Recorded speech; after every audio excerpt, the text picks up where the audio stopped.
marking out the signals for the Baltimore Colts. Unitas gives to Amici. The Colts are the world champions. Amici scores. It's amazing, sensational, dramatic, heart-rending, exciting, thrilling finish in the history of college football. California won the big game. 5 seconds left in the game. Do you believe in miracles? Yes! This is Phil Steele. This is Mike Burnham. This is Wes Durham. This is Mike Ashley. Hi, this is Chuck Foreman, number 44 of the Minnesota Vikings. Woo, mercy, this is handsome Jimmy Vane, the Boogie Woogie Man. This is Coach Fry with Virginia Tech Football, and you are listening to Big Dog Sports Talk. Are you ready to rock? Are you ready to roll? Okay, let's do it. You're in the doghouse with Rick Watson on Big Dog Sports Talk, presented by Pulaski County Sports and Entertainment. Join us in the Family Fencing Studios and chime in on the McClellan Chiropractic chat line. He's keeping cool with help from Little River Heating and Air, but this show is straight fire. And now, the big dog, Rick Watson.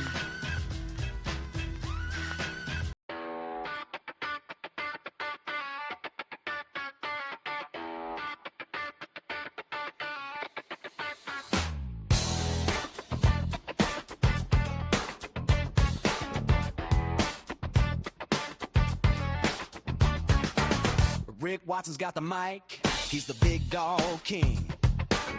Cover sports so sharp, it's a New River thing. Virginia Tech fire, Radford pride too. Every stat, every play, he's bringing it to you. He's got that voice, deep as a valley, breaking it down, no dilly, no dally. Big dog sports talk, feel the bark, feel the bite. Rick's in the zone, every day, every night, from the Hokies to the Highlanders. He's got the spark, Big dog sports talk, lighten up the dark.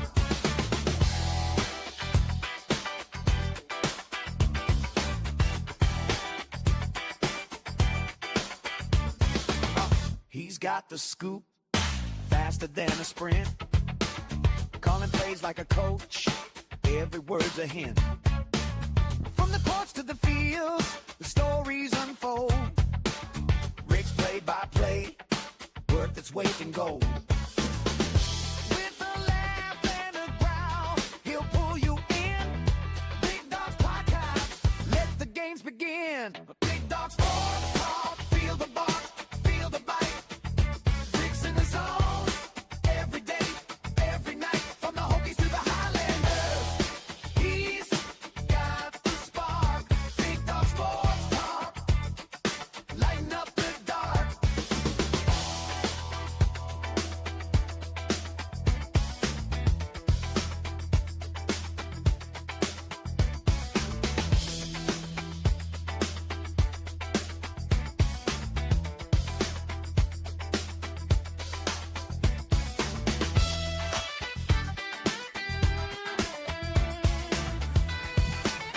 Hey, good morning. How are you?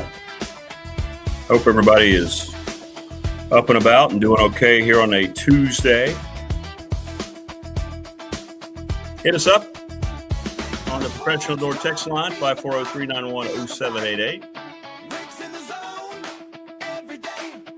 In the McClellan Chiropractic chat room as well, which is become remarkedly popular. Good morning, Phosphor. Please subscribe, like, and share. Happy birthday, Allegra. Awesome. What's up, Nico? Nico, good to see you.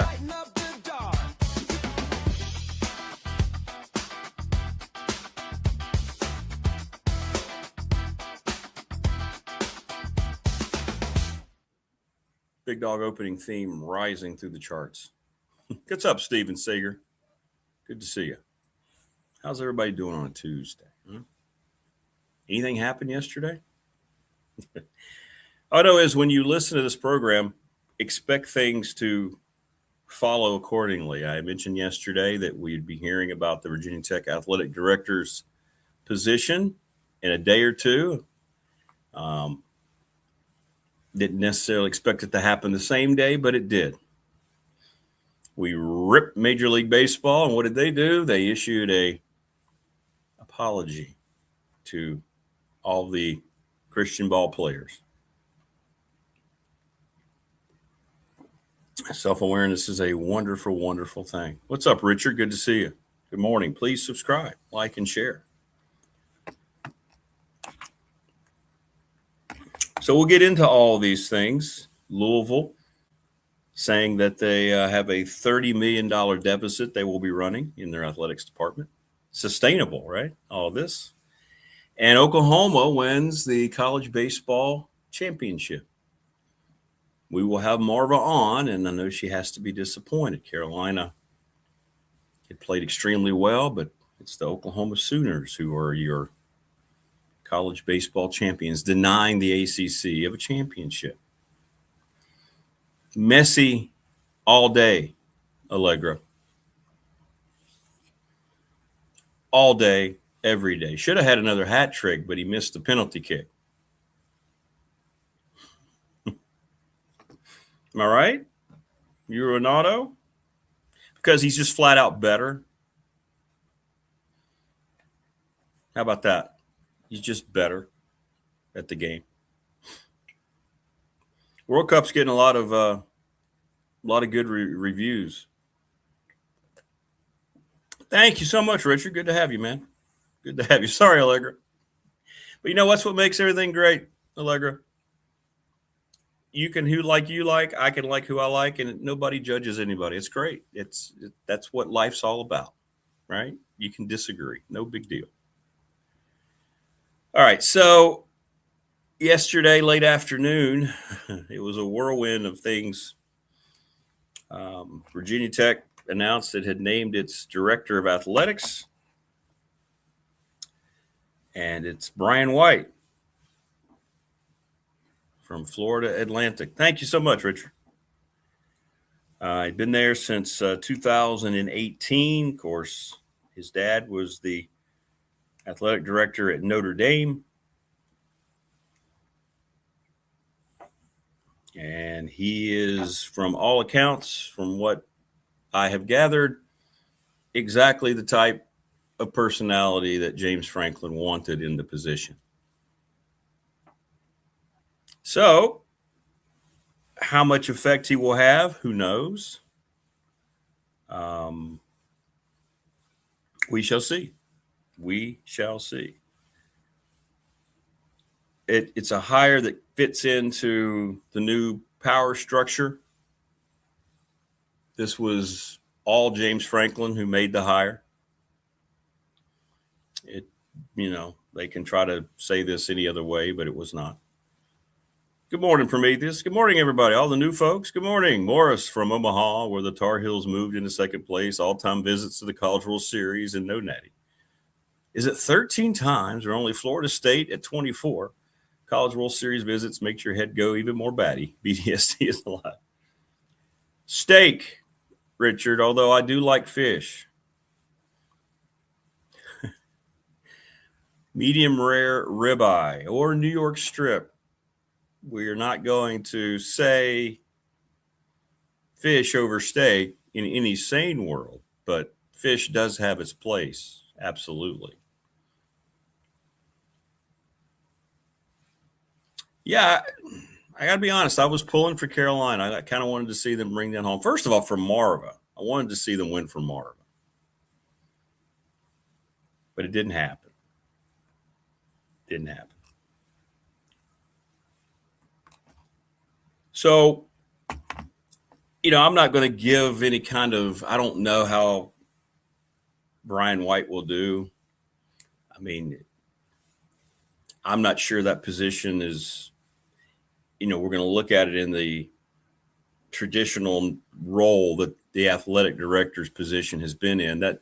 That position's changing all the way across the country. Omaha. And again, he was hand selected by James Franklin. So it is what it is. 2:12 a.m. Where are you at, Richard? You in England? 2:12 a.m. We're at 6:12 Eastern Time, United States. Wow, you're almost at a. Now you're in Australia, aren't you? Where are you? Neither one, May. I'm a Diet Pepsi guy. I don't like Coke products. You're Alaska. Oh, okay. Is it really 2 a.m.? 2? Oh, so you're 4 hours behind us. Never mind. I'm an idiot. Yeah, you're right. You're on West Coast time. I've been to Alaska once. I've been to Anchorage one time. Beautiful, beautiful, beautiful. What's going on, M Chicken Gun? Please subscribe and come back whenever. We just don't tolerate any derogatory, hateful comments. We don't do that here. You'll be gone quicker than I can blink an eye. So Brian White's the athletic director here in Blacksburg. We'll talk to Brian Siegel about it.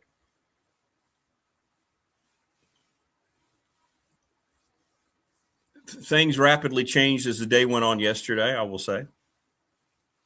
Oh, you live in Anchorage. Okay. You see this logo right here, Richard, Radford University. We played up in a tournament, 2001, up your way. It was great. My very first travel with Radford. It was nice. Thanks, Abby. Appreciate that. Yeah, we don't do that. We don't do that here. Unless you're talking about Dave Matthews. Then bring all the hate you want. And Panera.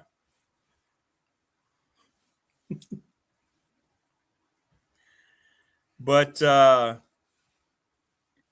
I'd heard something regarding the position, and then four hours later, it had gone in another direction. So maybe we'll find out what happened. But there you go. And we'll get your thoughts on it, whatever you think. I don't know. You know, he comes from a strong pedigree. I'm not going to speculate the kind of job he will do because I don't know how it's all going to be structured. We all know who's running the place anyway. So we are in Virginia, Southwest Virginia, Richard, southeastern part of the United States, near North Carolina's border and West Virginia's border. We're kind of like a hub down here. I love it. Sydney, Australia, Abby. We've got several Australian subscribers, so you should subscribe to join them. I think we have 4. What's up, Low Country? Low Country Living, welcome.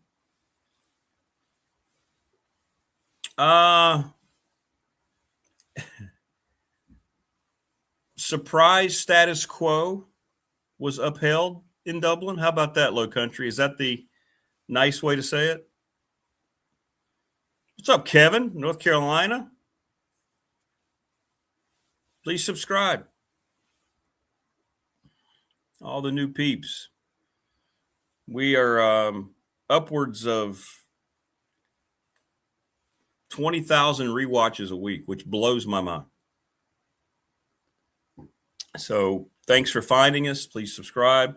Channel's growing. Big Dog Pop. You want to catch that? That is going to be anything under the sun to talk about.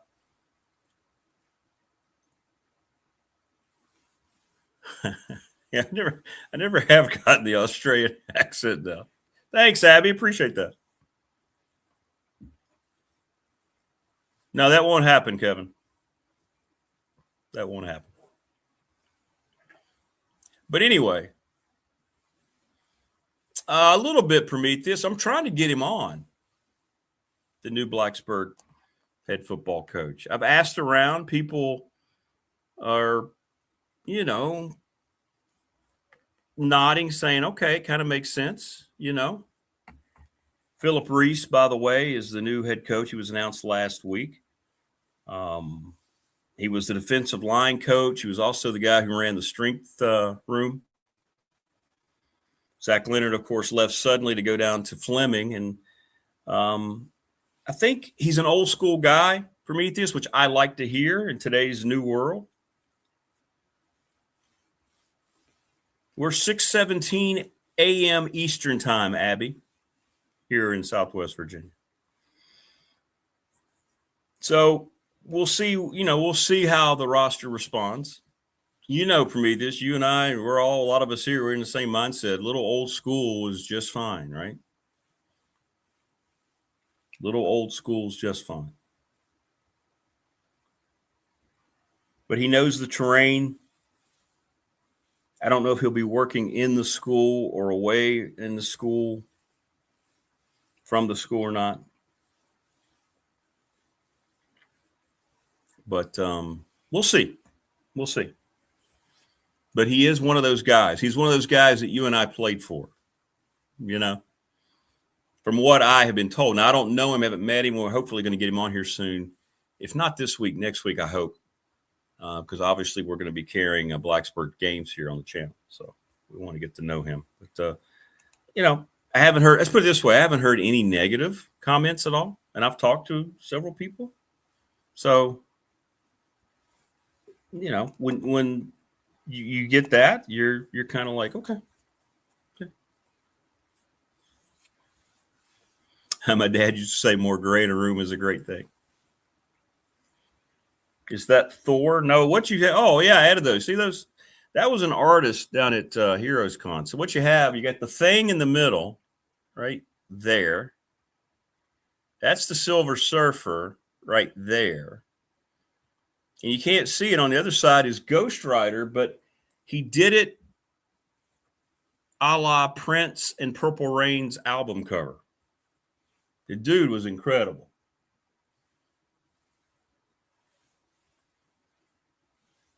Yeah. Well, Abby, let's just say this. No name calling, no attacking people. That's what we don't do. We don't do that here. We don't do that. That's all. You can have an opinion. You don't like something, you damn well can say it. We just don't. We're not going to get into denigrating people's character, things of that nature. So, your thoughts, Tech fan? You know, I'm going to be very biased about this topic because obviously I thought there was another candidate that would have been a much better fit, whose university just played in the college football playoff, who is from this area, who has been a Tech fan. And so I'm very disappointed from that perspective for him. And I think it would have been the perfect choice, but it doesn't mean I'm going to sit here and rip on somebody I don't even know.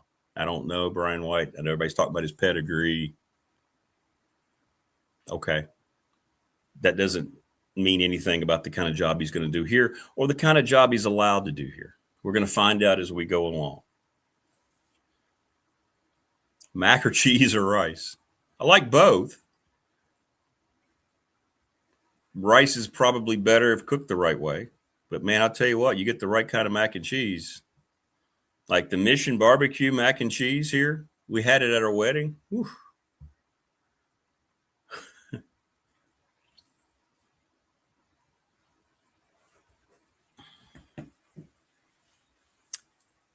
I agree with you 100%, T-Bird and Prometheus, yes.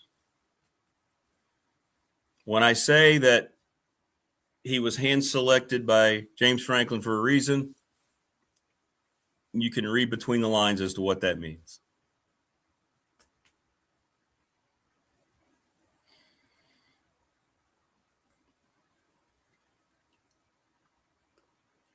But this thing went wild yesterday, and I still don't have the intel as to what happened.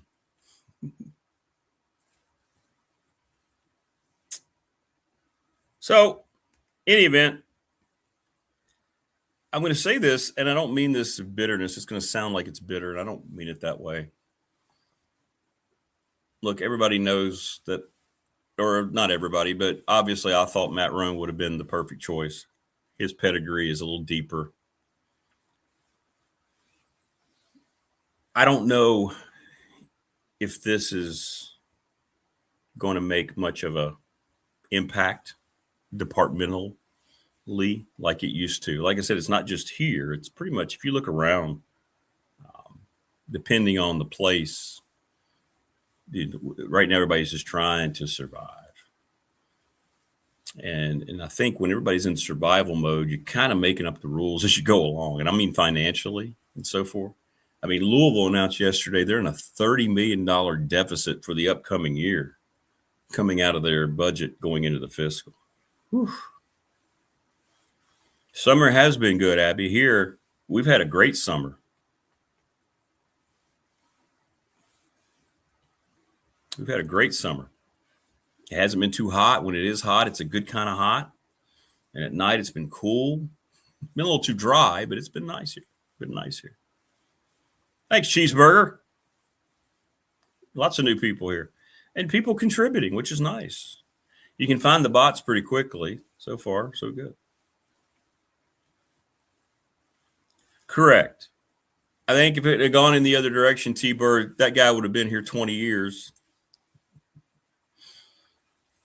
So we'll see. We'll see.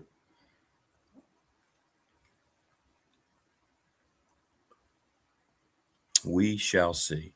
I thought I already answered that, Richard. I like both. I like both. I mean, if I'm going to just gourd out and eat something, I'm going to eat mac and cheese over rice. But rice has its place. You know, rice has its place. So you can say both. Is that a cop-out whenever you just say both? But it's true. If it's not true, then I won't be eating it. That won't be happening.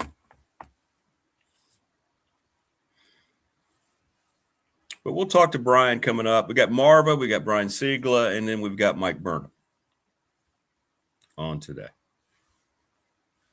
I know there were a lot of people over there that were very excited about the possibility of somebody else having that job.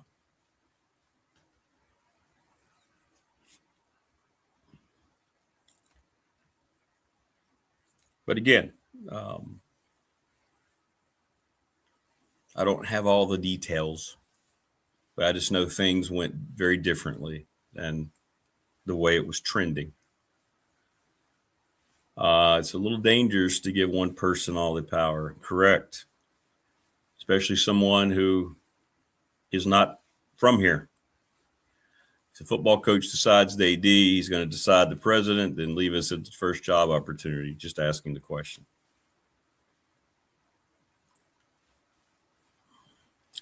There is absolutely no question that Virginia Tech has turned it all over to James Franklin. You don't have a president in place, and you now have an AD that was hand-selected. The rector's changing. You have a lot of stuff that's happening. I do believe a lot of it is tied into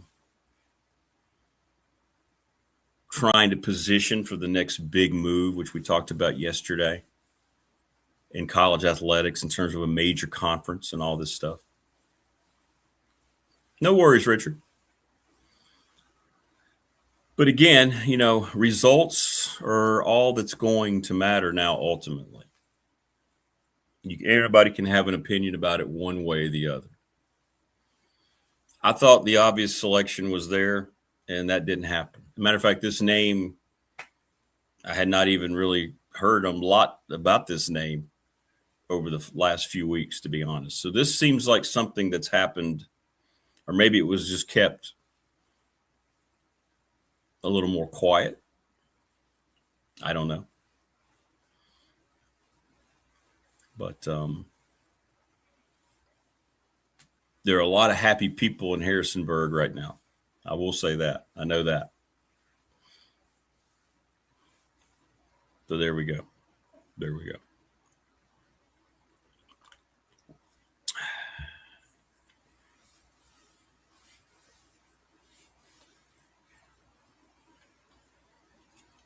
You think?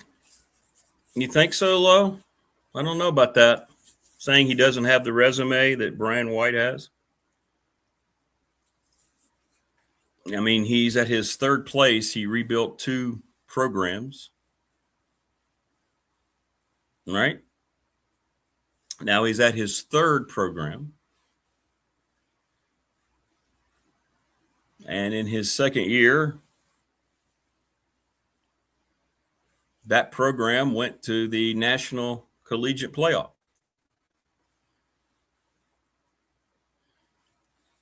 Brian White's been at FAU for, 8 years?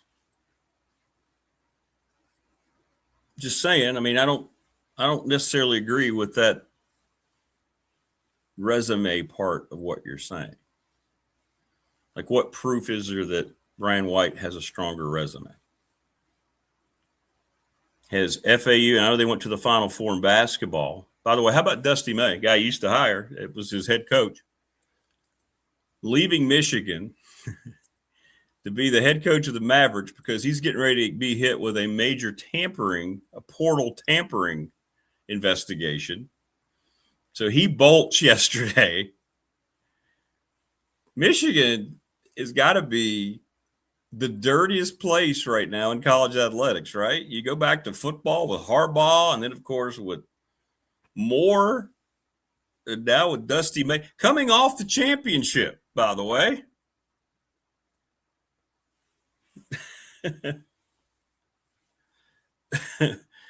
Michigan's just dirty, man. Wayne says, I want to win in football at my school. That includes other sports, academics, most importantly, the way we are about to treat people. Most importantly, don't want to lose that foundation.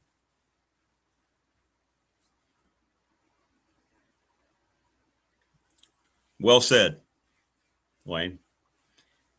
FAU has been run well, at least we see from down here in Florida. Stepping Stone University, though, Dusty May, Lane Kiffin, etc.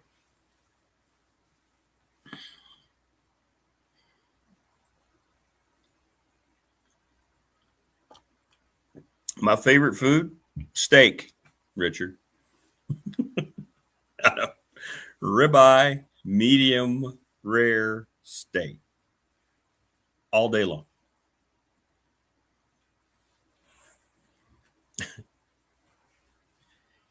Meats of any kind are pretty much on my list of things that's going to happen.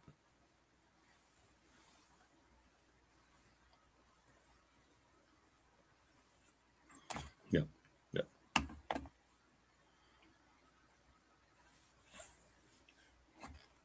So, yeah, we're good there. Carnivore-tastic. How about that? We are carnivore-tastic here on BDST.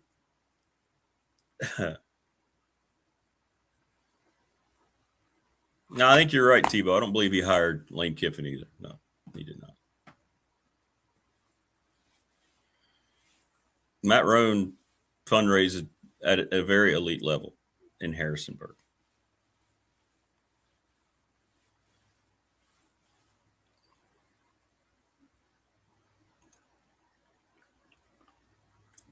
Yep.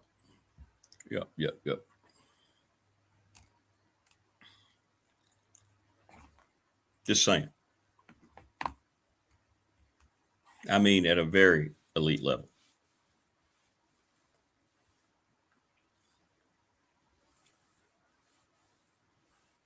That's all right, Abby. Thanks for stopping by. Thanks for subscribing. You're welcome anytime. You were very productive today in chat. Get some rest. We'll see you down the road. Thank you. Hire and fire, supposedly. How does someone fire the guy who hired him if it comes to that? Oh, this I know, Tebow. This I know. For me, yesterday's about face was very surprising. Very, very surprising. Especially with some earlier information I'd received. We're here every morning, live, same time, Abby. Come by and see us. 6 a.m. Eastern to 8:30.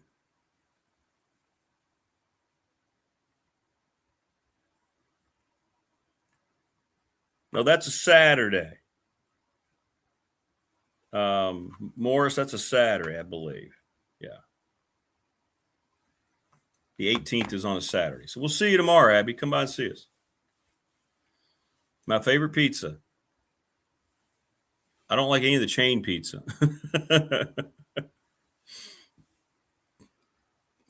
Lots of meat on it. Who was it that had the meat lover? Remember the meat lovers pizza?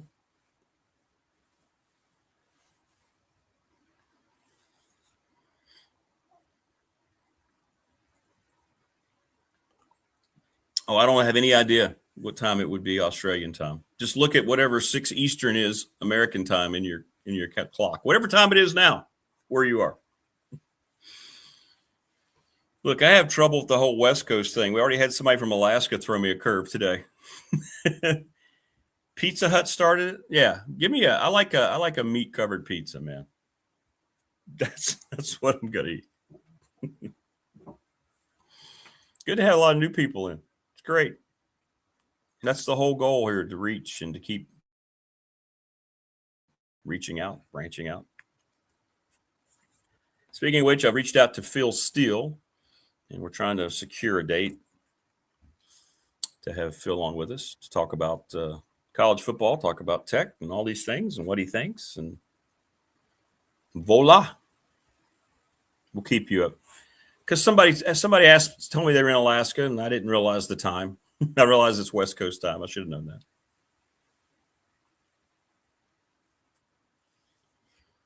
that. That's partially correct, Tebow. He wants an AD that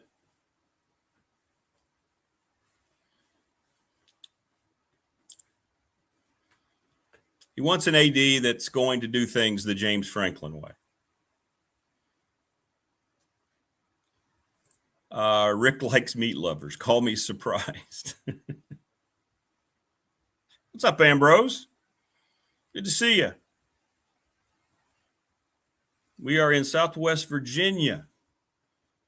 We're kind of the hub near West Virginia, North Carolina. We talk all things sports, all regions, locally, regionally. Come by and see us. Good to have you. We want to hang on for Marva, who's down in Florida, by the way, coming up. Marva in Miami joins us here in about 10 minutes. She's not going to be happy, though. She's a Carolina grad.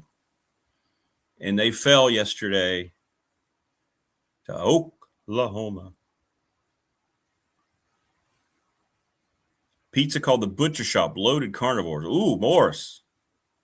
When I come down and stay with you, when we come down there, Morris, we're gonna go have that. Okay. The sandwiches from Walker's Valley. Thanks, Brian. I'll have to remember that. Thank you. Hello, Hugo. Sorry.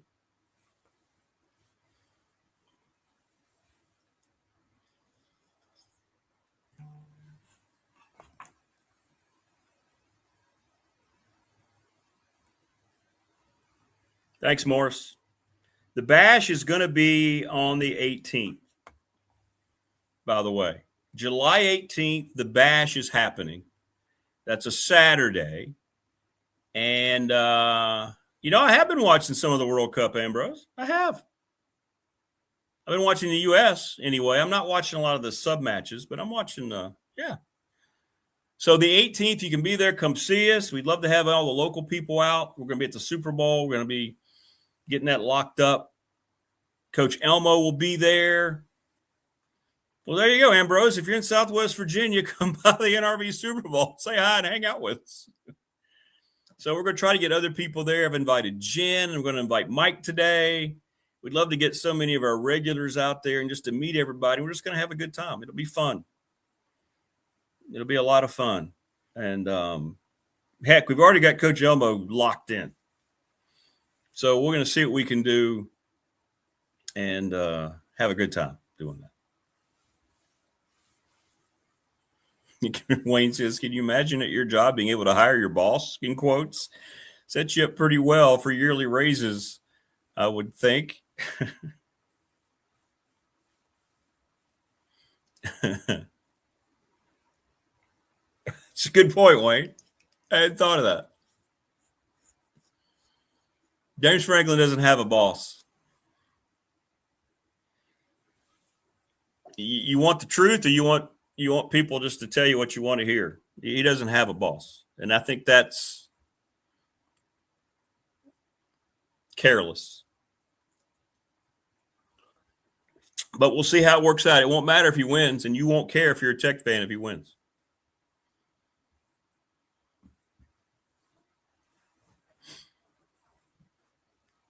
But they have turned the department over to one guy.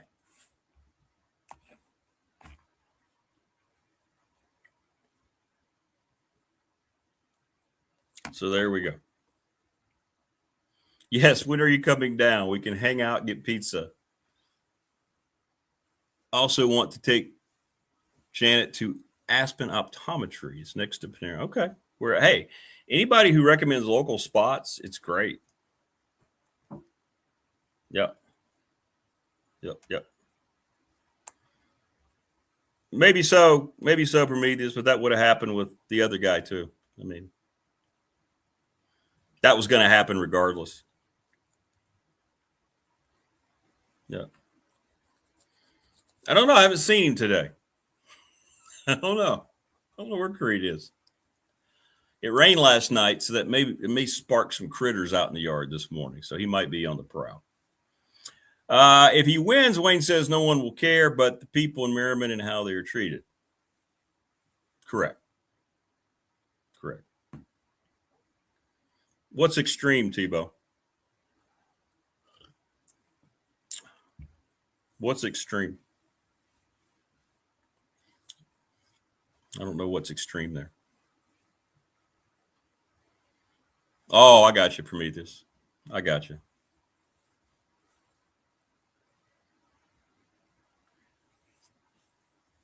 Well, we'll see, Brian. We'll see. We shall see.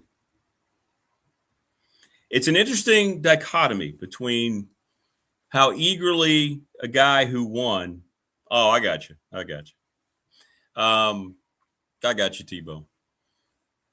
As many games as he won, but one place couldn't wait to say, see ya, and have had no regrets, whereas now the new place looks at him as being the absolute only solution. And this happens everywhere. It's not just between Penn State and Virginia Tech. And a lot of times a change is what's needed. A lot of times a coach will wear their welcome out. You can go through, especially like in the NFL, and find where a coach just washed out somewhere. It's what John Madden used to talk about. And then they go somewhere else. They get recharged, a new set of characters and new motivations, and then it works out.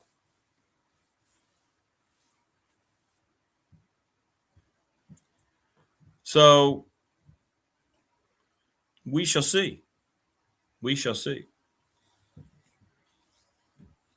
That's what's the one thing we still have in sports, despite how everybody running sports is trying to take it away from us. The results on the field are still the telltale sign, right? There's no arguing against the scoreboard. The scoreboard is, going to be the scoreboard. Doesn't matter how much extracurricular things get involved. At the end of the day, that's what is going to tell you how things are flowing. So, and that's what you wait to see, how it all turns out.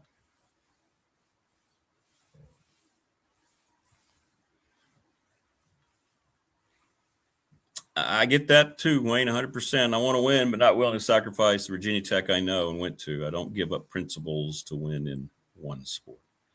They are all in and focused on just one sport.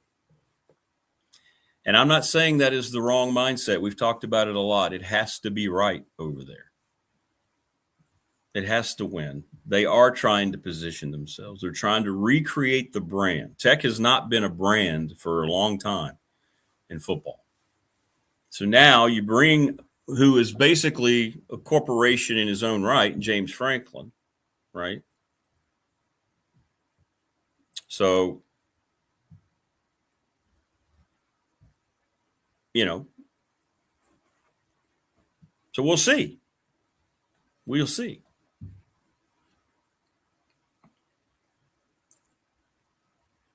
I understand from a Tech perspective that they had to flip things completely over because it wasn't working. it's confusing as to why people that were hired just, I guess you get comfortable. Whit Babcock in particular, Tim Sands, the whole vibe over there with when they came in.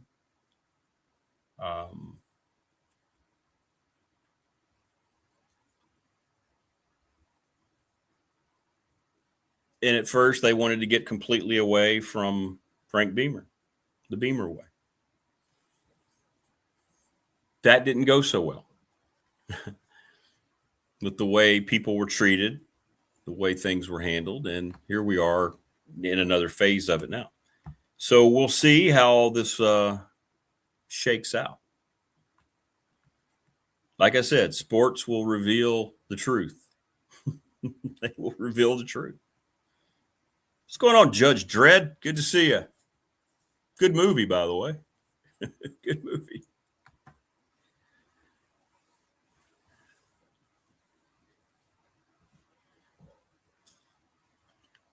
Yeah, and I'm curious to see how long Franklin is in Blacksburg. That's going to be interesting to me.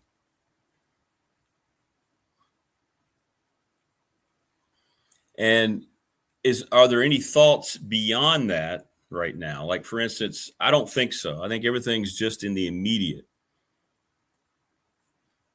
And maybe that's all it needs to be, you know? Maybe that's all it needs to be. We're sports. We have a pop culture channel, Judge. We've just created. It's going to be awesome.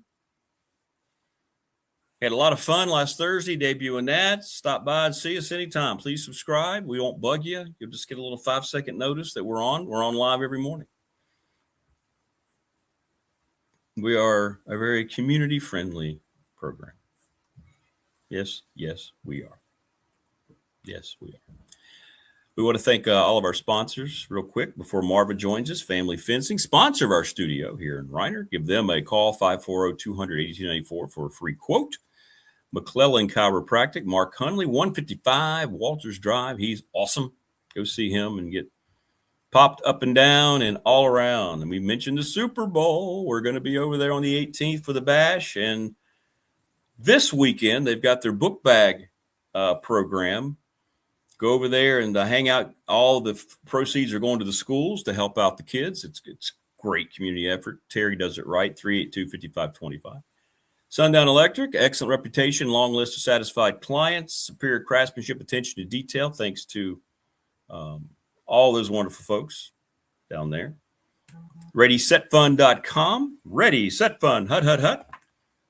Series of text messages. Marva, you do too have a show link. Marva does not pay any attention. I'm going to send you to your other email. Hang on. Marva's must be in hangover mode. Okay. I sent it to both.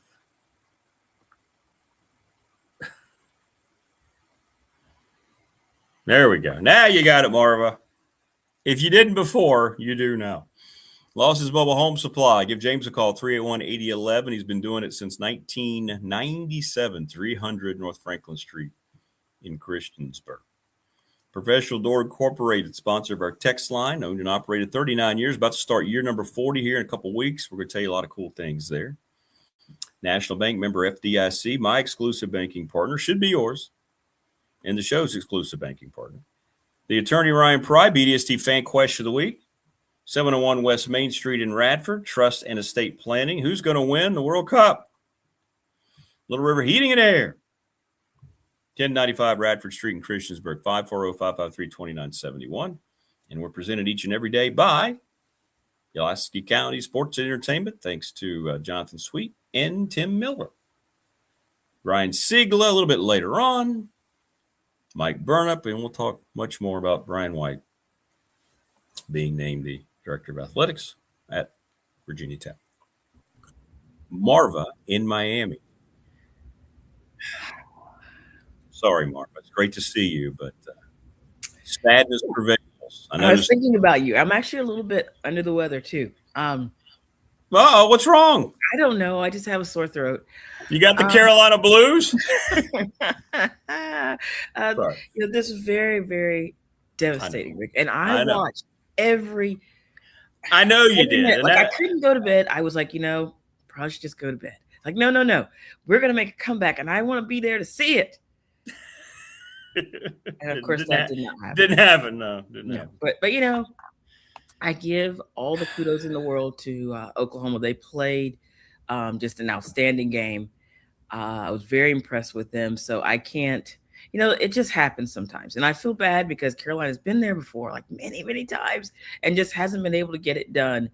I think, let's see, they have the second highest number of appearances without coming home with a title. And it's tough.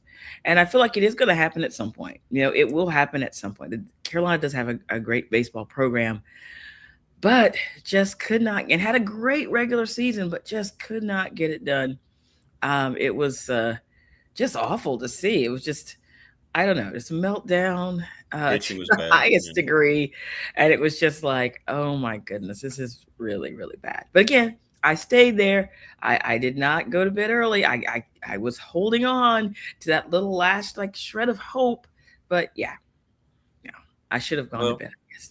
That's okay. No, because you know what? You're a dedicated fan. You're a real one. So you live and die with it. I get it. I mean, I'm the same way. When you stay up late and watch those games, usually when it's the Broncos and then they lose, you're like, why did I stay up? I could have gone to bed. But you can't help yourself. Exactly.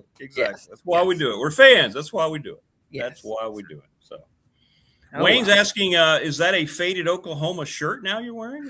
Wow, Wayne. No, this is a pink shirt, okay? It is not. No, it is not. And yeah, that was tough. But again, if you watch the 3 games, again, I give them all the kudos in the world. They are they had an amazing 2 games. Carolina got that middle game, but they had an amazing 2 games, and I have a lot of respect for the product they had out there on the field. Guys look really good.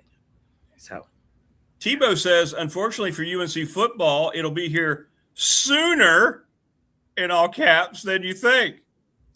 I'm hearing a lot of good things actually about Carolina football. I like that. I don't know if you covering if there are preseason polls out yet. Maybe it's too early, but I'm hearing a lot of good things. So we'll see. Really? What are you hearing? Carolina football. I mean, sky's the limit. Really? As Jordan famously said, "What the ceiling is the roof." I don't know if you remember that, but yeah, he said that. Which Jordan? Belichick's Jordan? You're quoting her now? No. Oh, number 23. Okay. Oh. So,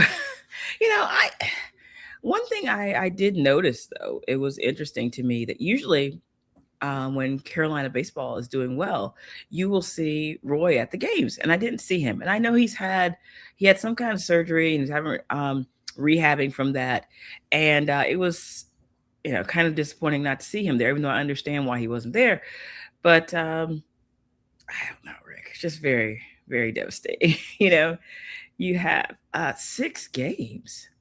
I am hearing people say there's a chance that Carolina will run the table. That's what I'm hearing. But there's no chance they win 6 games, right? There's no chance. I know they're going to win like 10. I don't know. No, I don't mean 10, that. 11?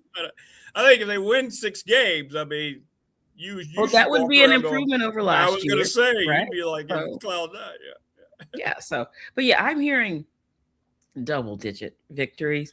So this is the type of thing you can say in the off season, right? When everybody's very hopeful about what's going to happen. So I have to, eventually I will turn my attention to that. My family, though, Rick, we did make it to a Marlins game last week. Yeah. Did you go? See the video I posted? No. You maybe see it. Our family. Okay, so we had really good seats, Rick. Was it last Friday? Yes, we're down the first base line. We had really good seats for front row. A man comes up to us who works for the Marlins and says, "Would your family like to come out into the field and say play ball at the beginning of the game?" And we're like, "Of course we would." Of course. They and the guy said, I was wondering why did he pick our family? Of course, there were lots and lots of people there. He said because we all had on our Marlins t-shirts, and in the section we were in, there are actually an unfortunate number of Giants fans.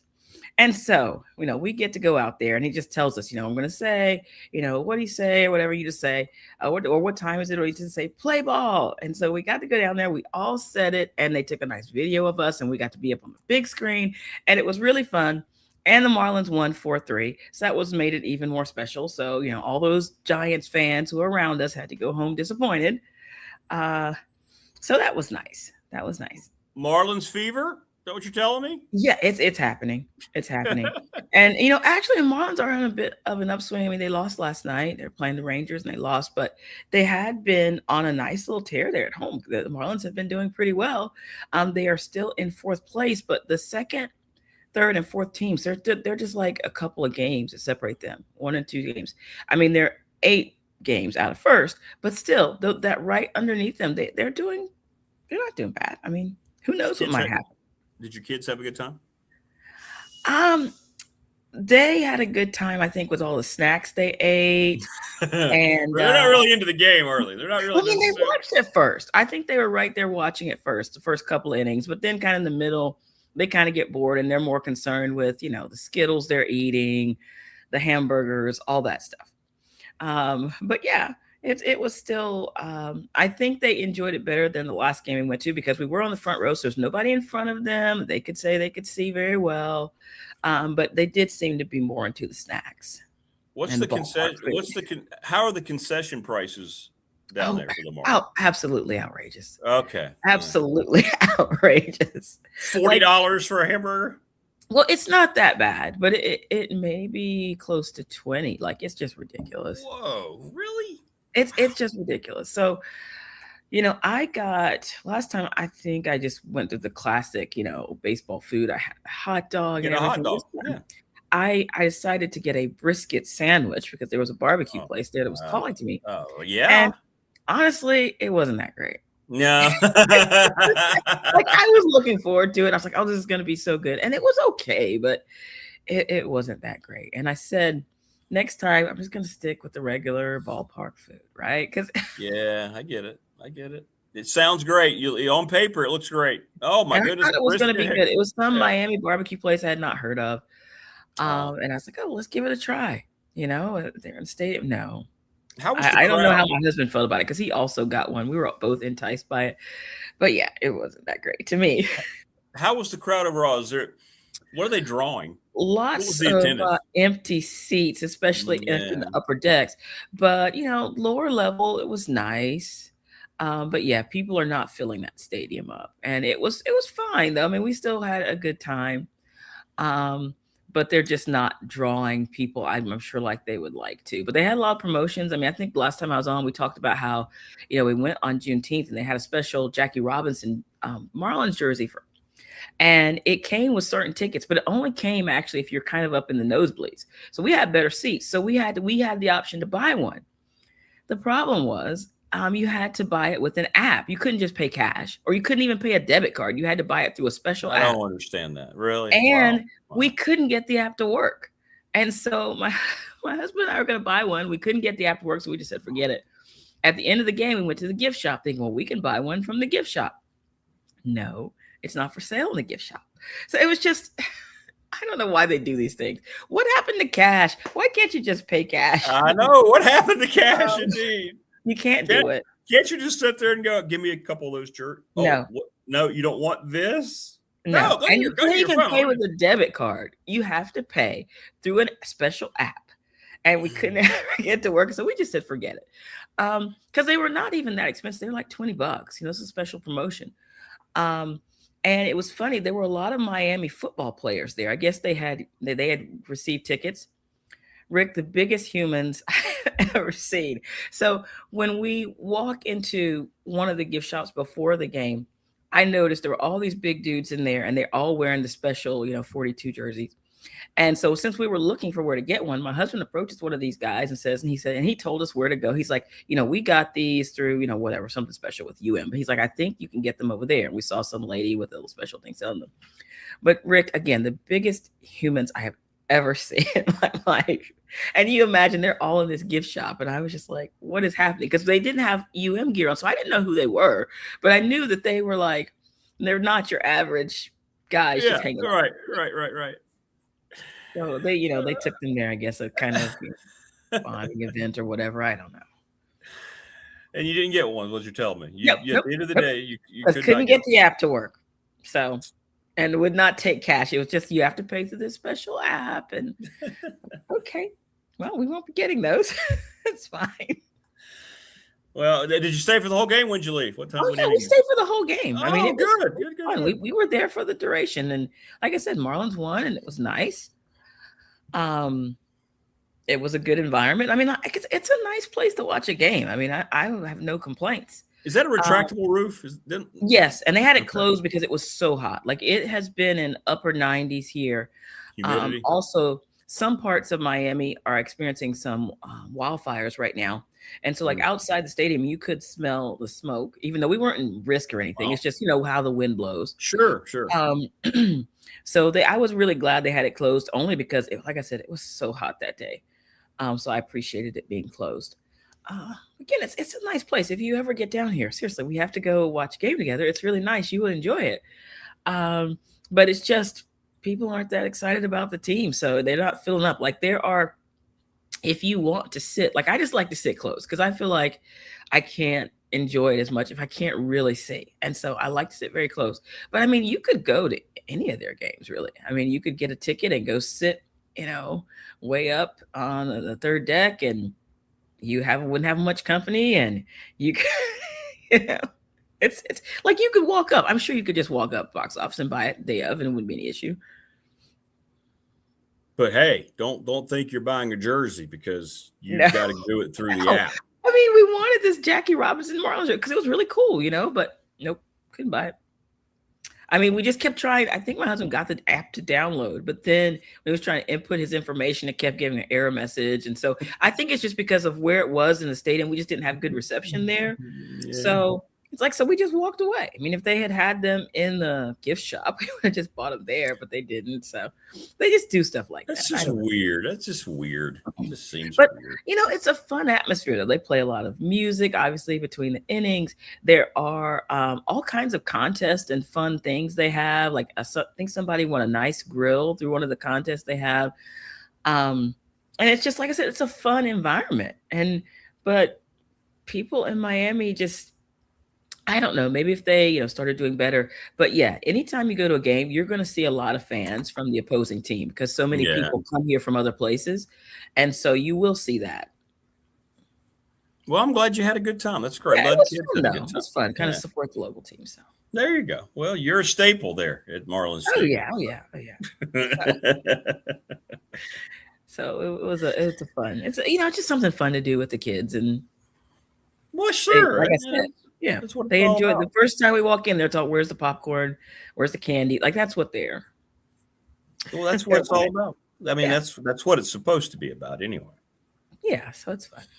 Well, good. I'm glad. And then, I'm sorry, you kind of had a mixed baseball result then, didn't you, for the weekend? Yeah. You had the good Marlins experience, and then, of course, Carolina couldn't get it done. Yeah. And, it's just like, I think we were talking about last time, we were talking about Wemby. Even though Carolina's had this success, and I do think Carolina will eventually, win a College World Series, but you don't know. You don't know. Baseball's crazy. Yeah, you don't know. You don't know what's going to happen. And so we hope every season, right? We hope that for all of our teams, Correct. Yes. Yeah, we hope. We hope. Yeah. Who has hope has everything, right? Yeah. That's the old motto. That's the old model. Yeah. So unless you're a Carolina football fan. What? I'm hearing so many people saying they're going to be right there, in the playoff. I'm hearing a lot of people saying that. Do you think? Let's just say they are like 3-9. Do you think he would stay? You think Belichick just stays? I don't know. Why would he? I don't want. It's a pride. I keep thinking he wants to turn this around because if he turns it around, let's say he turns it around and Carolina really does something this year, and then he's kind of a king again. And I think he wants that. But I just don't know. Like, I'm hopeful. It can't be worse than last year, right? He's got to be worried about his legacy in a way. Because he got ostracized from the NFL. A lot of people want to say he's the greatest coach of all time, blah, blah, blah. Yet he couldn't sniff a job the 2 cycles he tried to get involved in after New England. So that's why he ended up coming to the college game. So and he's got to be concerned. What that is about. Like, is that about interpersonal relationships? I don't know. Like, everybody knows kind of how he was with the media. And even as someone who was, formerly doing that job, I found a lot of his, like, a lot of people say, oh, that's offensive. I just found it was kind of funny. Like, I mean, I'm still quoting, we're on to Cincinnati. I mean, remember that press conference? We're on to Cincinnati. Yeah, because I just think it's funny. But I just wonder, does he have trouble with, because, all of life really, it's relationships. How do you treat people? How do people feel about you? There's so much of it is about that. And I kind of wonder, did that go into play as to why he couldn't get another position?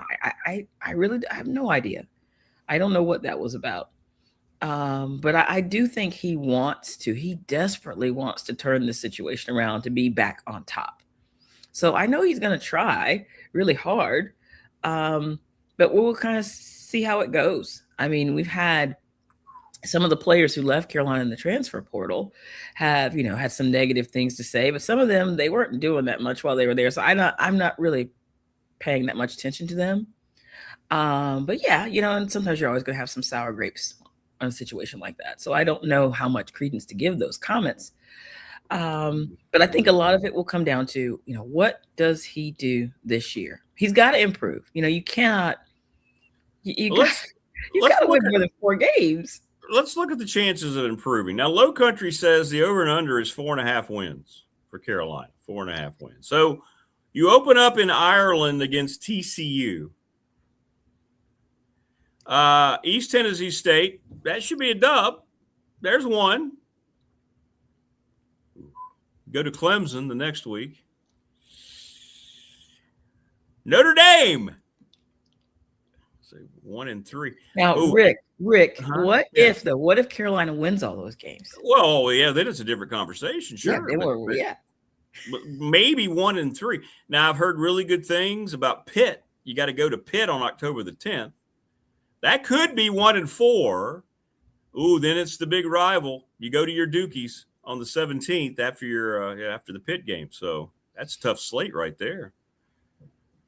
We'll say that one's a toss-up, maybe. I don't know. Since it's a rivalry game. I don't know. Syracuse will be Syracuse and Chapel Hill. That should be a dub. There's 2 good wins. I'll say Miami. Ooh, you can't now at UConn. You got to be careful. Yeah, UConn's pretty good. I mean, and also, but if you go there and lose, I mean, it just still feels embarrassing. I know Louisville's good at Virginia, NC State. I don't know, Low Country. I don't necessarily see 4.5 wins. I'm sorry. Wait, come on. I mean, there could be a turnaround. I mean, Carolina could shock the world and start with a big win in Ireland. Okay. Yeah, they could. Yeah, and if that happens, then everything changes. You can get on a absolute on a roll. Yeah. And next thing you know, people are saying, talking about seeding, in the in the playoff. Yeah, the playoff. So I have, again, Rick, it's June, okay? We have to, again, have this hope that our team is going to come through, right? And I know you're going to be right there also pulling for the heels. I always watch the heels with an eye toward you, Marva. I will say that. Yes. Yeah. I mean, again, I mentioned I'm willing to go to Ireland if you need me to go there to report. Well, we're working on our budget. Yeah, we're working on see if we can get you there. Yeah, we'll let you know. How far out do you need to know? I just a couple weeks actually. I can swing it a couple weeks. Get the time off, get out there. I would need to go out there probably a week ahead of time though, just to feel things out, I understand. No, I understand. Yeah. Okay. All right. Actually, you should go do the show from there. I would love to. Go international Big Dog Sports Talk, right? That would be great. I would absolutely love that. Yes. So we'll see. I will see. I mean, I'm trying again, seriously, trying to keep hope alive because I just don't want to go through what happened last season. Last season was so bad.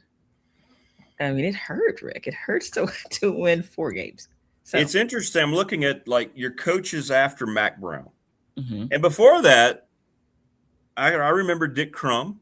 I mean, you probably do too. Bill Dooley was before that, obviously. Bill Dooley, of course, Carolina before Virginia Tech. So Dick Crum, and then you had Mack, who won 113, then Carl Torbush. Yes, I remember him. John Bunting, who was a great dude but had a bad record, did not win. I interviewed him several times. Former NFL everybody player. liked him. John Bunting was a great guy. Mm-hmm. Butch Davis. Everybody thought that was going to be, you've gone NFL to college before, Carolina. 12 and 23. Yeah.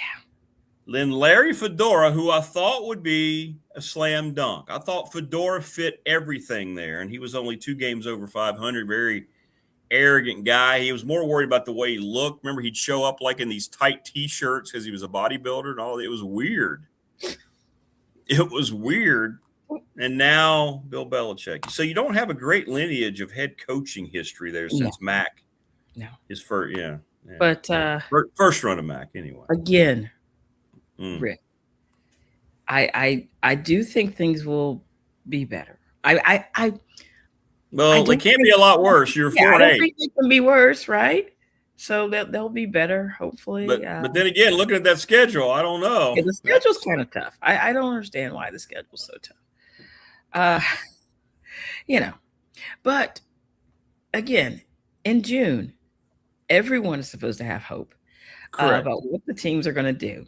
Absolutely. And again, I hope it's not better. But if it's the same thing again, if you like someone was sharing the odds of 4.5 wins, then I think whether Belichick wants to stick around or not, I imagine the school's going to be. I would think so. Because it's embarrassing. Like four wins is embarrassing. I would think that would be the case. Yes. Yeah. So you're going to make a move. I mean, look at what they did in basketball. They said Hubert Davis just not getting it done. A lot of teams would have liked his record, but said, this is not good enough for Carolina, though. So how can you say it's okay for Belichick? And also, you're giving Belichick all his money. You have these excellent facilities. What is going on? I know. No excuses at Carolina now. You got all the money you need. I mean, we don't need to. So what's happening? So we'll see. This will be the year. Either he will improve. And I think, we talked about 6 games. If he were to win 6. With that schedule? Absolutely. Yeah. I mean, I think people would say, okay, let's have him give another. He's going to have another year. But if he does the whole 4 wins again, I just think it's going to be, people, even last year, like people were showing up for games and people were leaving. It was very obvious people were leaving because you could see on TV and they try to hide that, but it was like, so many people were leaving. You can't hide that, And you know how it is. My kids are very busy. A lot of times I have to tape a game. I couldn't watch the whole thing. And I'm sitting there watching this and I'm like, sometimes I couldn't even watch the whole thing. You saw how it was going. And you know me, I'm true blue. I try to stick in there and I'm like, why am I spending my time watching this? The game's already happened. I might as well just see what the final score was. I don't need to watch this any longer. That's how bad it was. Well, there's a lot to do before August starts, and we'll see when everything starts to come together. And again, I'm sorry about your heels last night. Right? Yeah, that was tough, Rick. But I know. I wanted to come on today and celebrate with you. I thought we'd have a good old time. I was all ready to. I know. I was so excited to celebrate today, but oh well. The Sooners had other plans. Yeah, and I'll look back on this after a while and say, they did have a good regular season. Yes, they did. But right now you're just not feeling that. I know. Well, enjoy your week. Give my best to the fam, and stay cool. Don't get too hot down there. I know it's still the 90s. We got to do something about that. I know. All right, you take care of yourself. Okay, you too, Rick. Bye-bye. Right, be good. There you go. Marvin, Miami. I'm glad you joined us. Feeling under the weather. Marvin's still terrific. And I am sad for her heels. I want him to win. I was really the only reason I wanted him to win was for her. Well, the ACC connection would have been nice too, but didn't happen. So I wasn't going to give her a hard time. She's a real one. Marv is a real one. So when somebody's a real one, Carolina got everything that they need, and they don't win. They just don't win. And we'll see. Football-wise, I think he's out. Low Country said it was 4.5. Wow, that's whew. Seems like UConn wins 1 or 2 games every year, and you go, wow. So that's a road game. Neo is bringing you a basketball championship.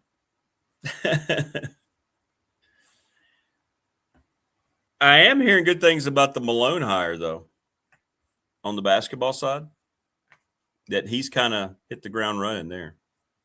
So maybe they got that right. And for Carolina, they want to get basketball right.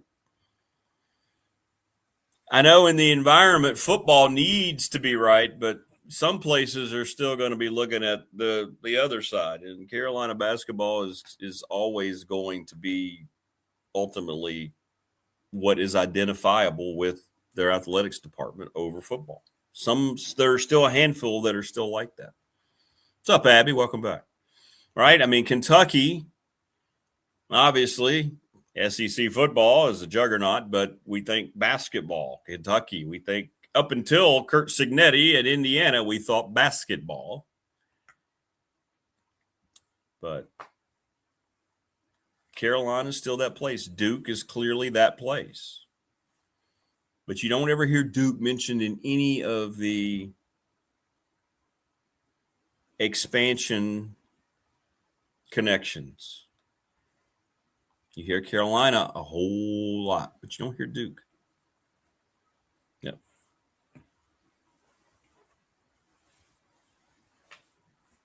Yep.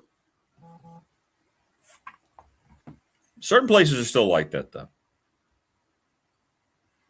Hey, what's up, Coach Elbow? He says Wake won 8-9 games. If he goes 5-7, he's going. I agree with that.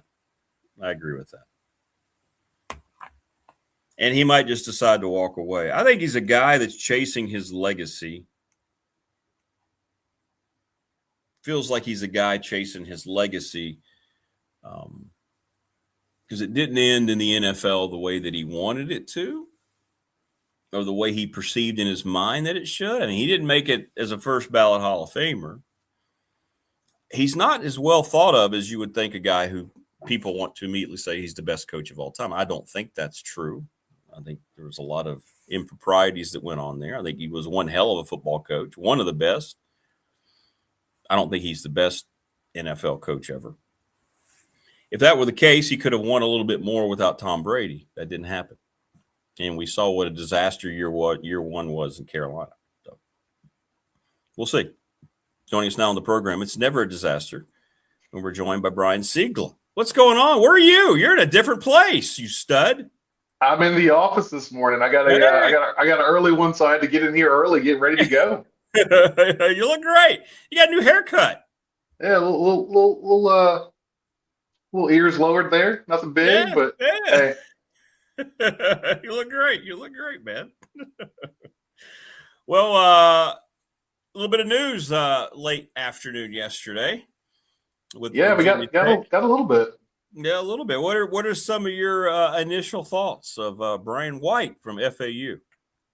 You know what? When I was looking at the news, I was like, okay, let me dig a little bit more. And the more I'm digging, the more I like the hire. I think this is going to be a good thing, not only for football, but I think for athletics in general. I think he's done a really good job down at FAU. You know, they had a little bit of conference realignment while he was there, so he's got some experience with that. I think the boxes are checked for a lot of things that we were looking for. I mean, outside of extensive P4 experience, I think really all the other boxes were checked pretty good for this hire.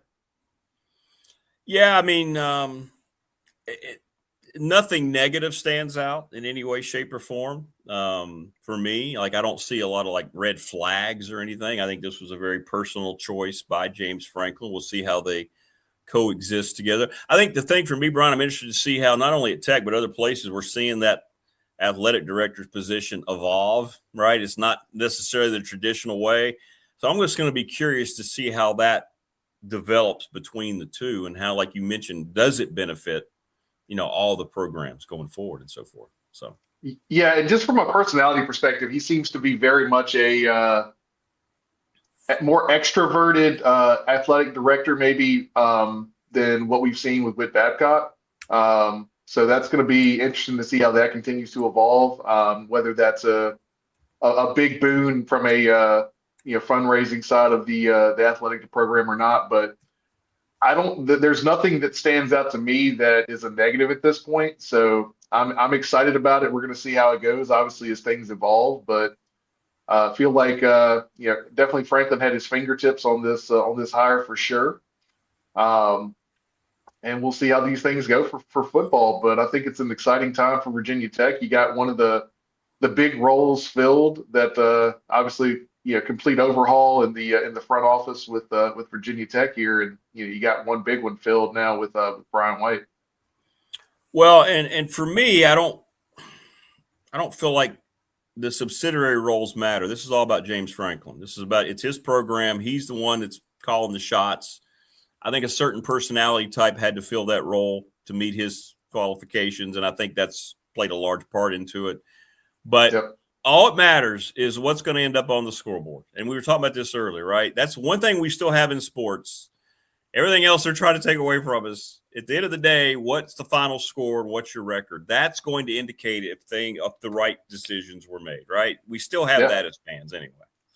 Yeah, and that's really what it comes down to, and that's going to be kind of the hallmark of, the James Franklin era and just Virginia Tech athletics in general is how many W's do you start stacking with these new pieces in place? Obviously, you can say Virginia Tech has won the offseason pretty well. You can make those things known, but at the same time, if you don't go out there and win some football games, none of that really matters. So. I'm excited that we're starting to get into this gearing up for the season mode as we're getting deeper and deeper into June and heading into July. It's going to be really exciting once they finally lace them up and get that first game under their belts against VMI. And I'll say this, I think it's very smart for Virginia Tech. I think it's very strategic, the timing about this, the momentum, the aggressiveness. This is a message they're trying to send not only to their own constituents over there, but they're trying to get this out there to everyone because there is going to be a major shift coming soon with the haves and the have-nots. And football's going to be what's going to drive it. And so I believe that Tech finally got to the point where they realized this is the time now. I think they're safe. I don't think they have anything to worry about, but they have made sure, I believe now with these moves, they're going to be positioned in a really good spot. Whatever it looks like, however many teams, the divisions, the new TV contract, that they're going to find their role in there. And I think it's pretty smart the way they're going about marketing all this. So, yeah, I think that's been big. I mean, we know that there's going to be change on the horizon, whether it's some sort of super league, whether it's something comes down from the congressional level that kind of puts new framework in place for how college athletics operates. But I think Virginia Tech, considering where they were, has definitely positioned themselves very well looking forward. We figured this is probably going down somewhere between now and 2030. If you can go out there and stack some wins along with all this new institutional framework that you put together, I think that's going to make a really good case for Virginia Tech to be one of those teams that whatever that new structure looks like, they're going to position themselves pretty well to be successful there. And, and looking at the lineage, Tech's always done that well, right? You think about it. They were able to make moves to get into the Big East, right? And the smart things that they did there. The ACC, they had kind of positioned themselves, to get the invite, and now they're trying to, take this next step. So they've always had the right kind of, mindset about trying to be progressive, despite whether it was Dave Brain, Jim Weaver, now James Franklin, right? It just seems like they've always had an aggressive mindset because they have understood that they're not necessarily going to be handed anything. So they have to go out and make sure that they get that, invite or consideration. So.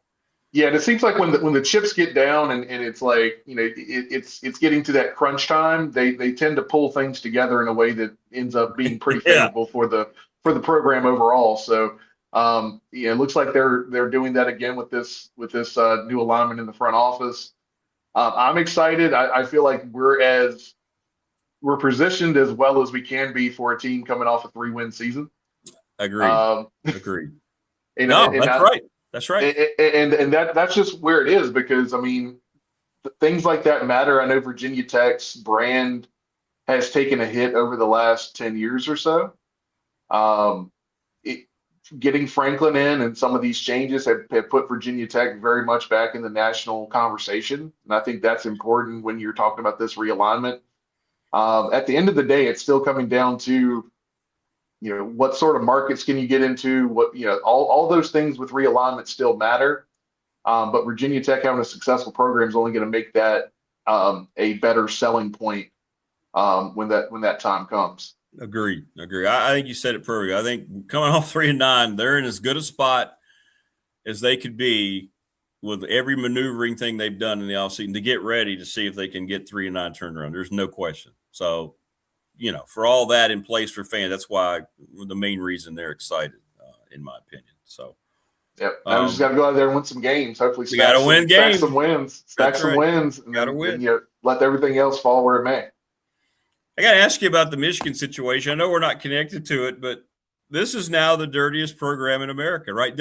All this stuff with Dusty May, everybody's acting like, oh, well, he got out because, I saw Jeff Goodman trying to run interference for him. I'm like, you left out the most important part, right? He's being investigated for portal tampering, and they're getting ready to come down on him with some proof. So he left to go to the Mavericks. You had the situation with Harbaugh and the spying. You had the Moore scandal, and now you win a basketball national championship, and your coach says, bye. It's bizarre what's happening at Michigan despite their success. It's crazy. Well, they went out there and they said, we don't mind being a little bit dirty if it means we get a couple national championships out of it. So that's what happened. Mission accomplished on their front. I mean, yeah. What else can you say? I mean, at the end of the day, they're taking care of the business they need to take care of. And then all the coaches are getting out just before the sanctions hit. So that's true. I mean, yeah, hit and run. Wow, it's crazy. And yet not a peep from all these Michigan people in the media, these famous people that like to prop them up, go blue, and then they go kind of quiet when things like this are happening. But yeah, and it's funny how they were still slinging arrows at the Texas Tech situation, but I know it's all quiet on the Western Front now. I know that's true. Hey, what's going on with Boundary Corner? When you guys up this week? We're going live tonight. We're going to talk a little bit of Brian White tonight. We got the full crew heading out there. It's going to be a good time. We'll break that down a little bit, talk a little bit of, kind of the rest of the way the summer's stacking up and how, some areas of the team are getting healthy. You got a couple other areas where we're still trying to see if guys, can get healthy before the start of fall camp. So we're going to talk about that a little bit. Should be a really good time. All right. Well, you're going to have a lot to discuss, and people can find that on all the regular platforms, correct? You can find us everywhere. And if you want to check out the old episodes, go to boundarycornervt.com and make sure to go over to YouTube at Boundary Corner VT. That's the best place to watch us. You can get all your comments in there. Have a good time with it.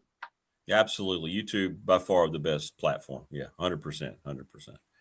Well, have a great time. You guys are going to have a lot to discuss, my friend. I'm digging the new look, man. I mean, the haircut's sharp. Look at you. I mean, you're getting all styled for the new AD. Hey, man, you got to show up when the new guys in town, right?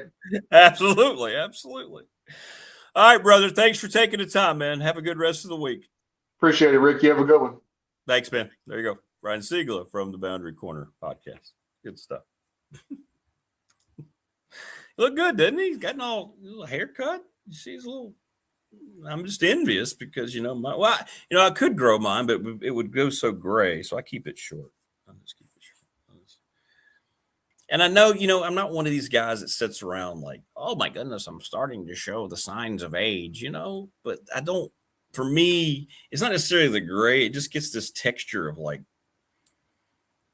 I don't know. I feel like if my hair remember how the old Play-Doh, you'd have like the little plastic part, you could put the lever down and the Play-Doh would go through. You think so, Timo? That would be good. That's kind of what my hair does. Remember, you know what? The old Monchichi? That's kind of what mine, it gets that weird. But Brian looked good there. He looked really good. But check him out at the Boundary Corner. Gray is in, man. Yeah, you're right. You're right. I hear that a lot. Women do seem to love I don't know what it is, but you're right. That seems to be the rampant thing. I noticed when we met Chris Lester. Well, we met him, but we saw you on the Big Dog Pop. You got that nice. You're gray though. That's not fair because the way your gray looks is perfect. Chris just has he's got the beard a little bit. Now, when I can't really grow a beard, it never has really worked. But when I do, it's nothing but gray. Like I don't even get like the little black specks of hair. It is Santa Claus. Chris, you know it's true. Just giving you, come on.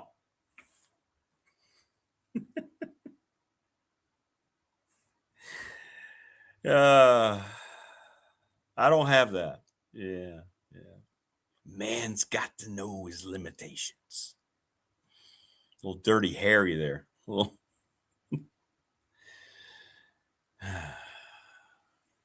Yeah, I don't necessarily have that. So, yeah. Family Fitzy, sponsor of our studios here in Reiner. Reach out to them, 540-200-8294. Get a free quote today. They are terrific at what they do. National Bank, member FDIC, my exclusive banking partner, should be your exclusive banking partner. Reach out to them. They just refinanced my entire situation. They are outstanding, one of the absolute best, and you can trust them in every capacity going forward. ReadySetFund.com with Bob Christ, BOBCRAST11 at Gmail. ReadySetFund.com is a great program for you to earn money for your organization, your school group, whatever it might be. They are the absolute best. To do that in a short period of time, check them out. You will not regret it. Sundown Electric with the Smith Brothers. What a great logo. Sundown Electric in Elliston, one of the best reputations, long list of satisfied clients. They test to superior craftsmanship, attention to detail, nothing but 5-star reviews. Reach out to them today. Pulaski County Sports and Entertainment, the presenting sponsor of this program. Thanks to Jonathan Sweet. Thanks to Tim Miller. An outstanding asset. An outstanding asset to your community is Professional Door. Travis Williams and crew there. He's continued his father's business. Year 40 begins in July. We're going to have some great announcements for you and your garage door care coming up from Professional Door Incorporated. They are terrific at what they do. The BDST Fan Question of the Week brought to you by the attorney Ryan Pry. Who's going to win the World Cup? That's what we asked this week. Trust in estate planning. We actually got like 18 votes. A lot of bias because people are saying the U.S. is going to win. That's fine. We don't mind. We don't mind a little bias. Little River Heating and Air, 1095 Radford Street, Christiansburg, 540-553-2971. Make sure you reach out to them. Where else are we here? The NRV Super Bowl, we're going to have the Bash, 382-5525. And don't forget, let me make sure I get this right here with the Super Bowl. This weekend, Bowling for Backpacks, Saturday the 17th, 10 a.m. All proceeds go to support the Stuff and Bus program. $50 for a team of 4 for 3 games, raffles and prizes all day. And you're donating school supplies to help out all the students in Montgomery County. It's game time at the Super Bowl. I think that's terrific. I think that is terrific. And Lawson's Mobile Home Supply since 1997, 300 North Franklin Street in Christiansburg. Give James a call, 540-381-8011. And don't forget about Brandon at Top Shelf Apparel, who made our T-shirts. They are terrific. Chris says he hates the gray hair in his hair. I think it looks great, though. Yeah, your beard's fire. Yeah, your beard is, yeah. Tebow says I have the salt and pepper goatee. The ladies always tell me they love it. Well, then keep that, my friend. Keep that. Good morning, Jeff. How you doing, man? Good to have you. Yeah, I saw that, Wayne. Antonio Freeman's son scored a goal for goal versus Australia. Yeah, he's really good. Did see that. Hey, I'm pulling for the U.S. team, man. I mean, I'm not going to sit here and tell you I'm a soccer guy. I'm not. But this is a national team, and I want them to win. And they seem like a really good group of dudes, and they're talented, and they're fun to watch. Go USA.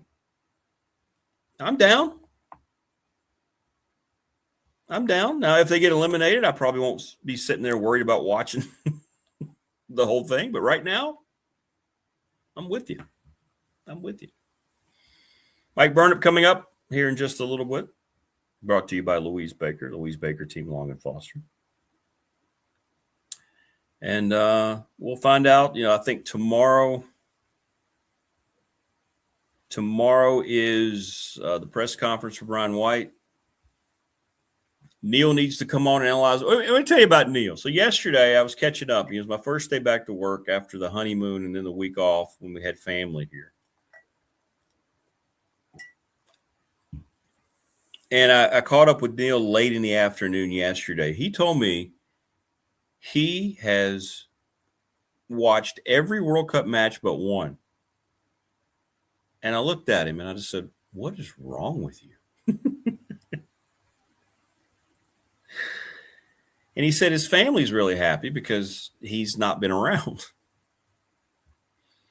And he was telling me about some match between, I don't know who it was, Ecuador, Trinidad. I'm like,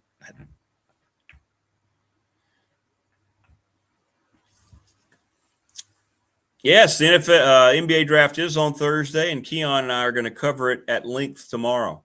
Yes, he's been doing his research. Tebow, yeah, Teal Park's great, man. It's a great walking area. The fields are great, aren't they? The baseball fields, they're going to have those football fields ready for rec league and stuff like that. It is really nice. Reiner did it right. Montgomery County. Hey, Richard.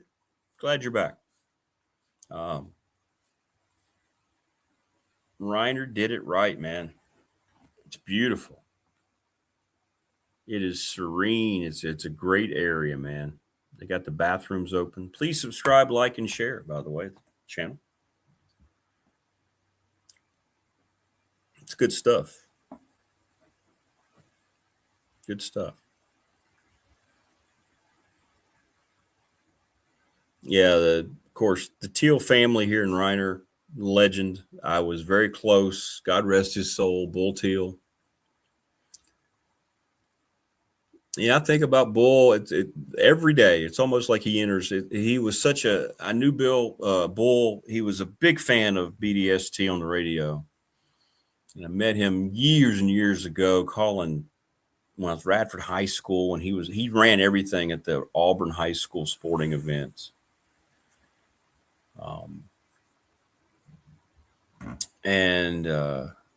Anyone who knew Bull knew why he got his name. He may have been the strongest. I've heard legendary stories, and one day I saw him hauling a big tractor tire up on his shoulder. And I went, okay, the legend is real. But he had a unique gift with people, and he had a great thing about the birthdays that if you didn't know Bull, he had this long list. He showed me a couple of times. He had people's birthdays memorized, or he would have them on a list. It was just something he started doing. And he had it down. Ah, here you go. See, Tebow just said it. Yeah, a tractor tire, Chris. Yes, he had that thing. I mean, you're just going. That happened shortly after we first moved here in Reiner. I was helping him out. He'd help me get things settled here, and I was helping him on his farm a little bit. The dude was a real one, man. But not only did he remember people's birthdays, and you know this, Tebow, he could tell you the day you were born.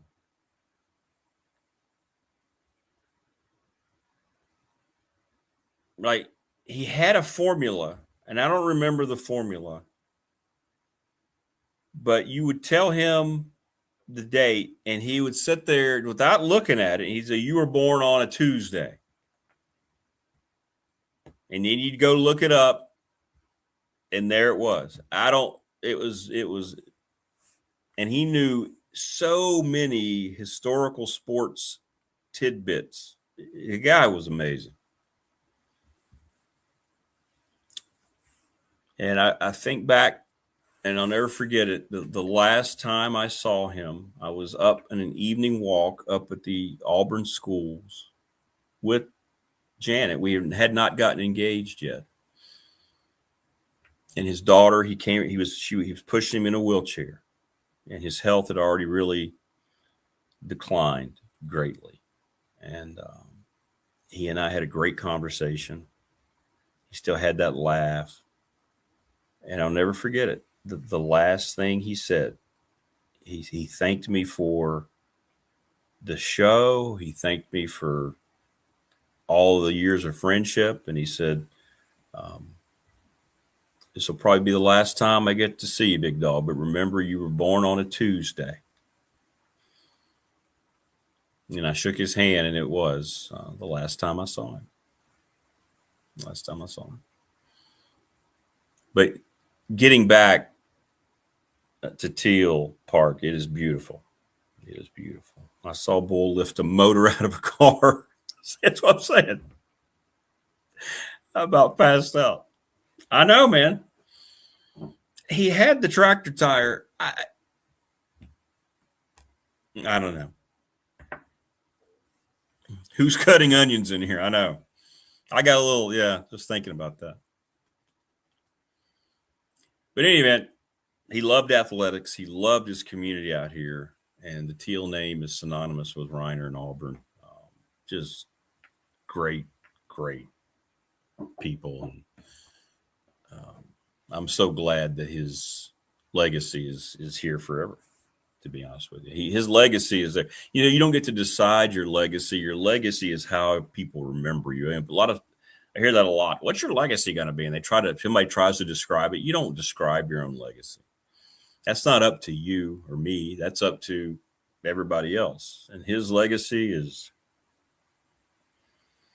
I know, Chris, the last thing he said, remember, big dog. And he always called me big dog, never called me Rick.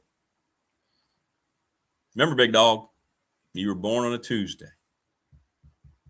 Last words he said to me. Yep. And he's right. I was born on a Tuesday. But in any event, and he didn't have any of his stuff in front of him. He just, just remembered that. They had keys to Auburn High School, and they opened the gym and let us come in and play ball. Yeah. Hey, Jeff says, my kids are Auburn grads, Tebow. The Reiner community is so blessed by the team. No question. No question. Hey, 999, you're right. I believe that 100%. I believe that. Thank you, Soul Rebel. Please subscribe. I believe that. I believe he's watching over the growth of Reiner. Yeah, I do. Sees how his former land over here, Cloverlee, is exploding, right? The housing development, the golf course is thriving. Our little community is growing. It's been wonderful to move to this part of Southwest Virginia from where I grew up in Pulaski County to come here. It's been a very satisfying transition. This is a nice community. This is a very special place, and I hope they can get football continuously competitive again. They showed great strides last year. I think they took their lumps. They smartly waited out. They had to basically cancel a season and a half. Didn't have numbers. Kids were getting beat up. They didn't have 12, 14 players, so they couldn't play. And now last year, they, big advancement into the postseason, and I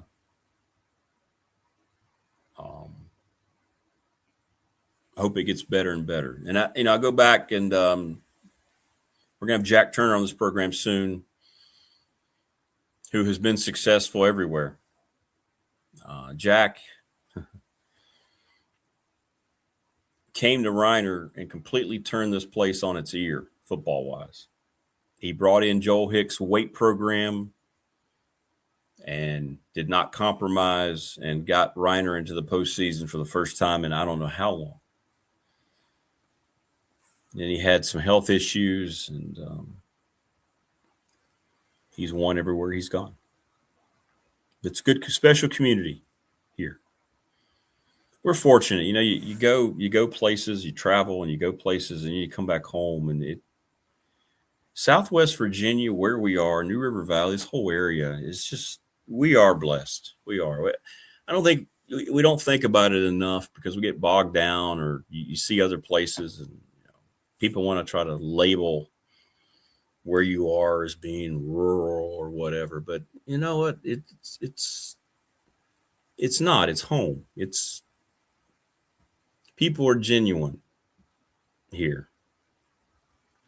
And throughout our entire area here in Southwest Virginia, whole New River Valley, any little pocket community you go to, we're very, very blessed. That's why I'm so proud of the sponsors support that we have. Every one of them is focused just on that, trying to improve their community.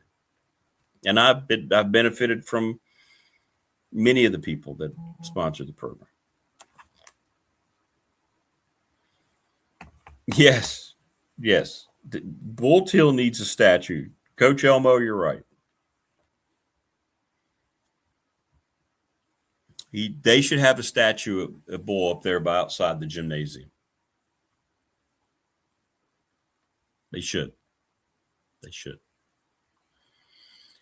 Low Country says, Jack used to say there are two little men inside each of us, a coward and a competitor. And he'd ask which one you were going to be. Burgundy and gold was good back then. Yep. I knew which one of those competitors he fit. He's still the guy. He's still that guy. Can't wait to have him on. It's going to be a fun interview. Tebow says 100% Rick. I was in the Navy, lived several places, but none beat right here. Absolutely, man. Wherever you are, you're home. Yeah, and for Jack too. Jack needs to stay. Yeah, I agree. Was Bull Teal part of the Ward Teal family? I remember Teal Chevrolet as well. Tebow might know that. I don't know. I would guess so.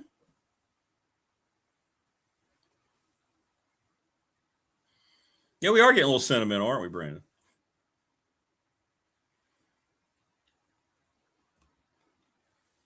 Okay, I thought so. I'm not sure exactly the relation there, but yeah, I think anybody with Teal is going to have some kind of connection. I don't know about the Teal Chevrolet part. Look at Morris. Is there anything Morris doesn't know? Brian says, well said, Rick. I love my little community of Price's Fork. It will always be home. Price Fork's very nice. Yeah, absolutely. What's up, Cole Plush? Welcome. Hello. Please subscribe, like, and share our stuff.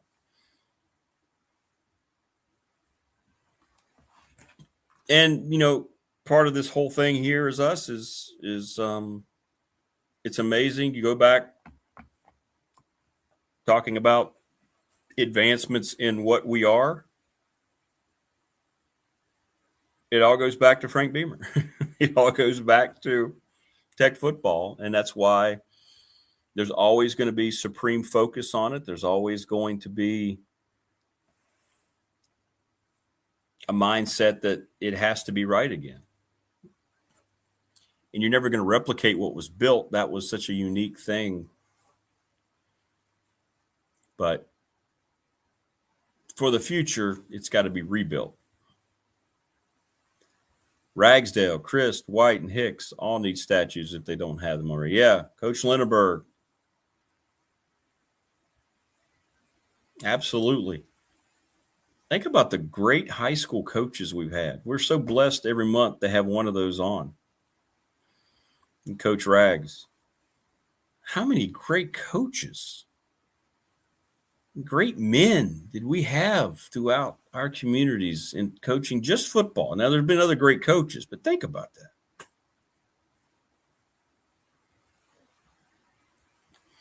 Yeah, Dan, Low Country Dan, one of my all-time favorite people. I miss him all the time too. Yeah, Dan and I would. Yeah, he was great. Yeah, we did games together. We started the 4th and Goal show together. Just Dan was, and you talk about encyclopedia of sports now, but that was a massive loss for Pulaski County when Dan passed away.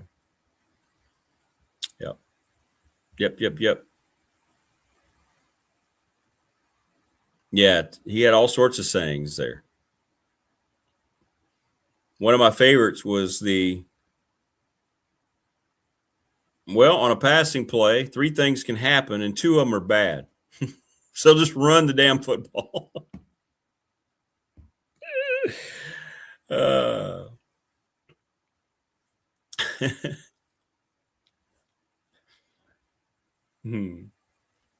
It's the first time I've heard that since, but Dan was the first one that said it, that I remember him saying it. And, I guess he's right. He was right. Economic impact on Virginia Tech that Virginia Tech's had in Southwest Virginia is instrumental. Oh, there's no question. There's no bypass without Frank Beamer. Jeff says, understanding was the middle school program was bigger last year too. That's awesome. That should help Auburn. Yes, absolutely. They just had a numbers issue, right? Couldn't find the right coach. But I think at the time it seemed like really hard decisions, right? To just cancel everything and take losses and have to forfeit. But they didn't have players. What's up, David? Harry Ragsdale, Steve Ragsdale, Norm, Dave Chris, Joey, Winfred Beal. We are blessed. Yeah, Winfred Beal. I don't know if anybody's had an opportunity to interact with Winfred Beal. Coach Beal is still with us and one of the most gracious. Not only was a great football coach, great teacher, great track coach, track and field coach. One of the best men I've ever known, Winfred Beal. Floyd County Buffaloes, Winfred Beal, synonymous with one another. One of my favorite broadcasts every year on the gridiron was the Battle of the Black and Gold, the Radford Bobcats and the Floyd County Buffaloes, man. And it was a fun time. It was a rivalry. It was good times. And Coach Beal was always so gracious, total access to his program, interviews. He'd feed me when I'd go over there. Coach Elmo knows him, yep. First-class coach, first-class human being, Winfred Beal. Hell, all these guys deserve statues. Every one of them. I've been very blessed to have worked or been coached by a lot of those people on the list David just mentioned. Worked with Coach Lindenberg at Radford. I wrote about it in my very first Patriot column. He passed away shortly before I started all that with Mike Williams. And every Wednesday during the interviews, we ended up doing a lot more than just the interviews. And there's some of the memories that I cherish every day. Getting to know Coach Ragsdale now blows me away. Dave Christ, got to work with him for 2 years. You talk about just a superb human being. One hell of a football coach. And there's no one other than my father Maybe Pop's a little later, my boxing coach, but Joel Hicks, he's Coach Hicks. I can't call him Joel.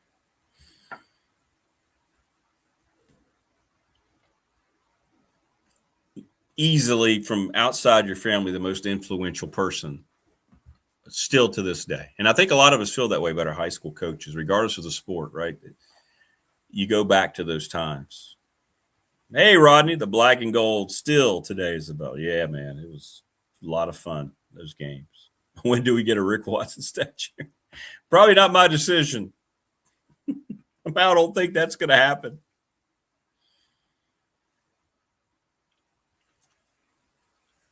Yeah, thanks, Tebow. Yeah, I put it on the Facebook page. My dad, yeah. But we're all led by our coaches if they're doing it the right way. And we have great coaches today now. We do. We have some guys that do it the right way, the old school way, that understand that things have changed. They're not just – that's what I like. When you talk to coaches today, they're not just buried in the past. They understand things are not the same. They're not just stubbornly trying to grind it out. You know, some things, though, about football don't change. David Maber, you know, Coach Ragsdale will tell you. Dan Callahan, Low Country. It's never going to change. It's never has changed. You got to be able to block. You got to be able to tackle. And you know what? That's exactly right. Don't matter what kind of offense you're running. Doesn't matter what kind of trick plays. Doesn't matter about your personnel. If you're not blocking people and if you're not tackling people, you're going to lose. You're going to lose football game. Every coach. Coach Elmo, am I right?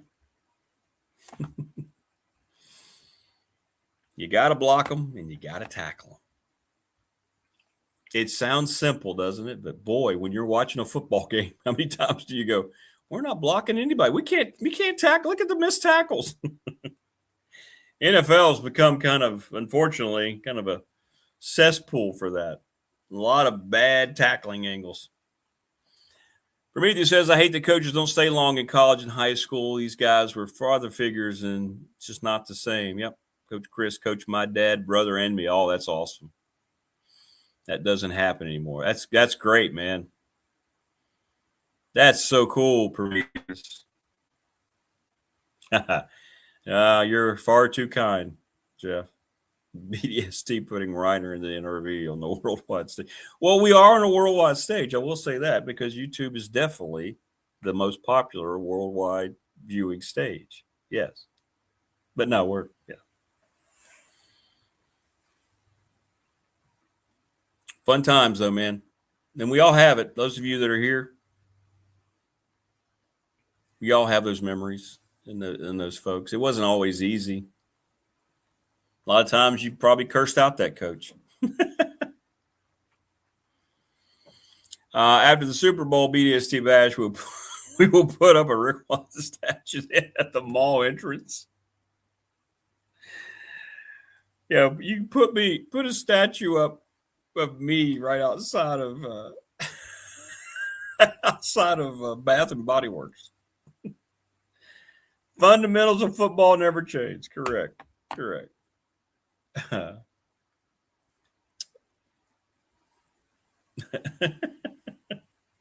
Good stuff. Good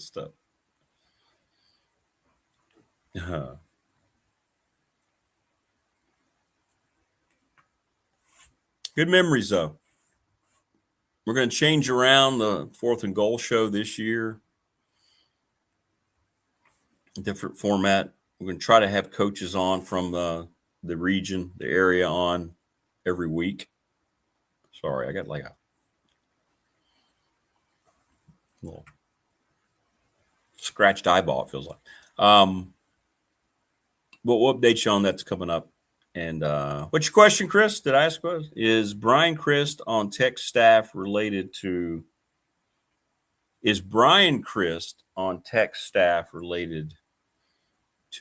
Coach Christ? Sorry, chat screwed up there for a second. So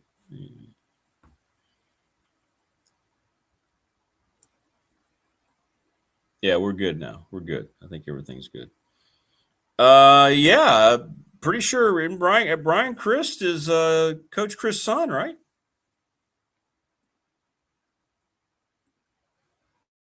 Prometheus, that's correct, isn't it?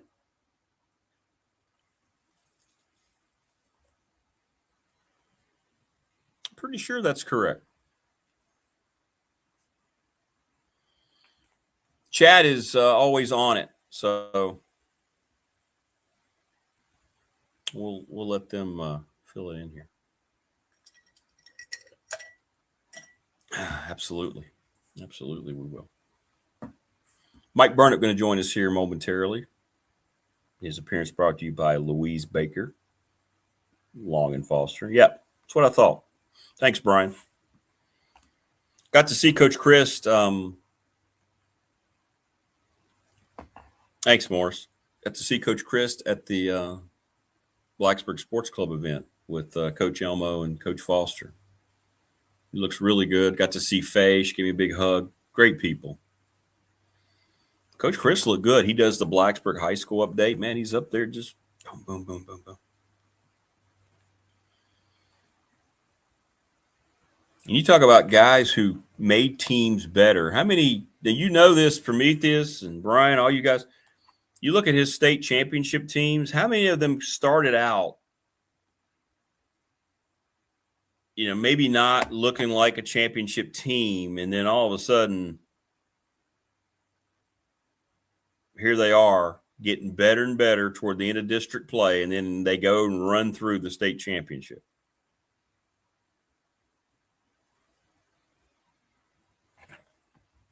I got you, Chris. By the way, Xavier Deeby going to go to Colorado to be with Chris Marv. Did you see that? The X-Man going to head out to Big 12 country.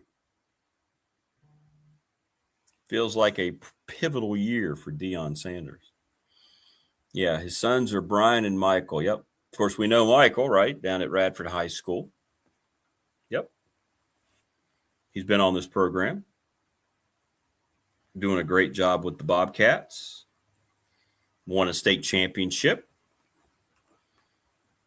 And will continue to have them, I think, in contention to be really good going forward. But good stuff, everybody. Good memories. Thank you. And thanks to all the new people, too, that's chimed in today. It's been good. Joining us now on the program is that gentleman, the Hall of Famer, Mike Burnham, number 81, joining us. What's up, brother? Good morning. Good morning, Rick. How are you doing, my man? Doing all right, man. Back into the groove now as a married person, so it's good. It's Still good. Married after 2 weeks. Wow, who knew, Mike? That's great. Happy for you. Yeah, it's awesome, man. It's awesome. Of course, Mike joining us thanks to Louise Baker, Team Long and Foster. Hey, anything happened in Blacksburg yesterday? What's some of your reaction? About Brian? I heard, I kind of heard last week that they were going to make the announcement this week, and I think early in the week, but I didn't realize it would be Monday. So that's pretty good. I mean, I think they got a really good person and with great experience, and I think he'll do a great job, Rick. I mean, golly, you look at his resume and pedigree, and his father and brothers are all involved in athletics, and he's certainly a sharp guy, and I think he'll do great things. I'm looking forward to meeting him, and I guess they're having a press conference tomorrow. So that should be fun. But golly, look at what he accomplished, Florida Atlantic, and of course he was at Missouri and Army and all kinds of different places, and he's done really well. Hiring Dusty May, and I mean, he's got the naming rights for the stadium. He did a heck of a job there. Well, now, the key is going to be the alignment with James Franklin, who had the final word on this whole thing. So that's going to be very important to see how it's changing across the country, isn't it, Mike? How athletic directors are coming into places now with different responsibilities. The economics are real, right? So things are shifting a little bit, and it's good to see Tech trying to get ahead of that, to shift along with them instead of just trying to tread water, which, a lot of people here say maybe that's what they did for too long, right?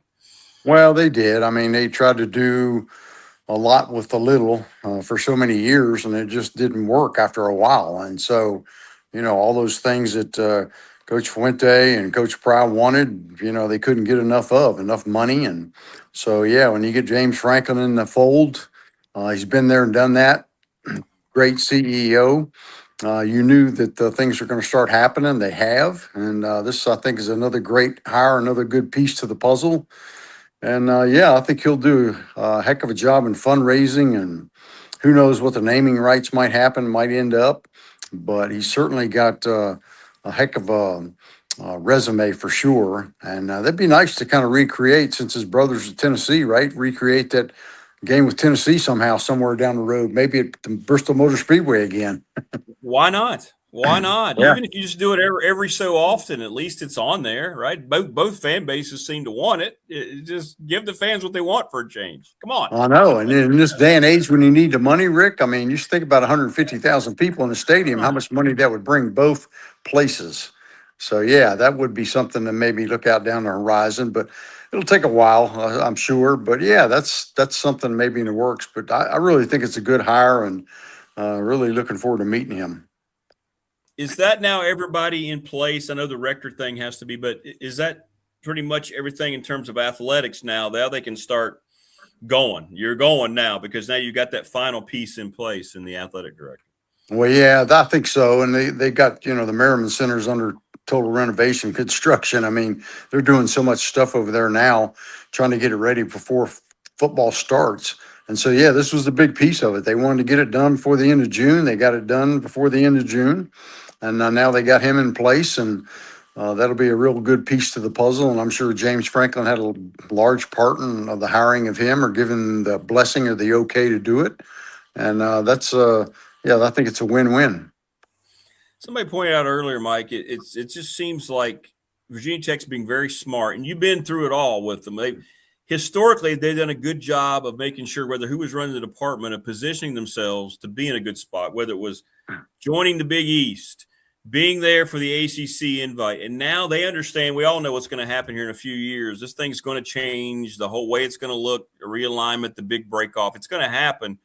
It's very smart, I think, for Tech to be making it very public. The marketing part of this has been great with all the things they're now dedicating to get this brand back to where it was. I mean, I think Tech's okay anyway in the next expansion, but it's cool to see them understanding that they have to make themselves as attractive as possible going forward. And that's what they're doing right now. No, there's no doubt about it, Rick. Well said. I mean, you have to be in that position. You don't want to get left out. And I think they are positioning themselves. They got a great coach, and I think he's going to win. And, the thing about it is, everybody keeps talking about, obviously the class next year is going to be great with that up in the top 10 now. And for our recruits, let's get through this year first and see what we got. You're playing with, some guys that maybe not are ideal for the roster yet, but I think there's a good enough quality there to win. It's just that away schedule that kind of scares you a little bit. But, yeah, I think it's just a matter of time before they get back to that level. And this would be a great step to win a bunch of games this year and get to a bowl game and get that momentum going and have next year's class and more competition. And, the schedule will be better next year at home, obviously, since you're playing this tough one away this year. Yeah. So, yeah, right. I mean, the future's really bright. Well, and I feel this, I'm in the same mindset. I'm looking at this year, and I'm very optimistic because I just saw UVA and Duke play in an ACC title game, and UVA had a great year. They said, they won 11 games. That's great. But I never watched UVA and thought they were this dynamite football team offensively. Now, defensively, they were really good. And then Duke sneaks in there and beats them. And so if those two teams are playing the ACC title game, maybe they shouldn't have been with the way it was set up. Won't happen in the future, but should have been Miami as one of them. But why not Virginia Tech with an experienced quarterback? And I don't know. I'm not going to sit there and, a lot of people are like, tell me I'm being a homer. I'm like, no, I'm just being open-minded about it. Why not? In today's college football, did anybody see Indiana 2 years under Kurt Signetti hoisting the national championship trophy? I didn't. Oh, I know.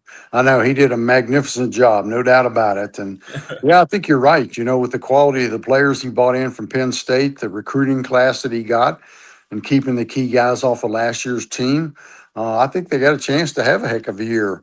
You know, you got to get off to a good start, get that momentum going, and have some confidence and get the chemistry down. There were so many people out at spring practice, Rick, that the competition is going to be really good in the fall, especially at the offensive line, defensive back, cornerbacks, and all those things, you know, that I think it's going to help for sure. But yeah, I think it is going to be a heck of a year. And, you know, and you're right. Why not? Because when you look at that way, that thing, how many losses did Duke have last year? And UVA couldn't close them out when they needed to get to the playoff, you know, and Miami benefited from that. Obviously, because if UVA wins, Miami's probably not in, because that's yeah. the deals. So yeah, it's going to be fun to watch and you know, get off to a good start and get some confidence and let these guys kind of roll on and see how good they can be. Yeah, that's going to be the key, isn't it? The kind of start they get off to. And I mean, 3 games in, I think the Maryland game for me is the trigger game early. I know it's, you know, we don't know. It's a big year for Loxley. He's got to win. I mean, they wanted to run him out of town, and, oh, wait a minute, the buyout's pretty high. Let's just give him another shot. So he's got a lot of pressure on him, but that first road game is going to be pivotal. And if he take care of that one, sky's the limit, in my opinion. Yeah. Yeah. And then you get to go to Boston College and see what they got for your league opener and all that sort of stuff. Yeah. I mean, and don't count out Old Dominion. You know, it's going to be fun to watch because Ricky Ronnie obviously was on James Franklin's staff for a long time, and they had a heck of a year last year. They really did, but they lost a lot of people, and you just don't know what they found in the portal. I know. So how do you know how good they're going to be? But obviously they've given the Hokies fits, and it's like a Super Bowl to them. But I'm sure that James will have those guys ready to go, and we won't see a letdown in that regard. No, not at all. Louise Baker, thanks to her, the Louise Baker team, Long and Foster, she sent me a nice email yesterday. She's excited about the announcement of the new athletic director. So we'll see. We'll see how it all plays out down the road. But, you know, we get to the point. I know you've got another visit coming up, in July, right? Is it the first week of July you guys are heading out, or is it the middle of July that you guys are? For the next Hokie tour? It's July 13th, that Monday night at Hotel Roanoke. And they only had a few seats left, so it's going to sell out. It may have already sold out. That was last week when they put the announcement out. Only a few seats remain, and I think they're going to have about 600 there. That ballroom will be packed. That ballroom will be packed. And then after that, the talking is going to be basically done for James Franklin. He's going to be like, all right, we got 2 more weeks, get the guys here all the time now. Let's get practice going. Let's go. Yeah, because they'll be on vacation, you know, most of July is their downtime after these camps in June and whatnot are over with.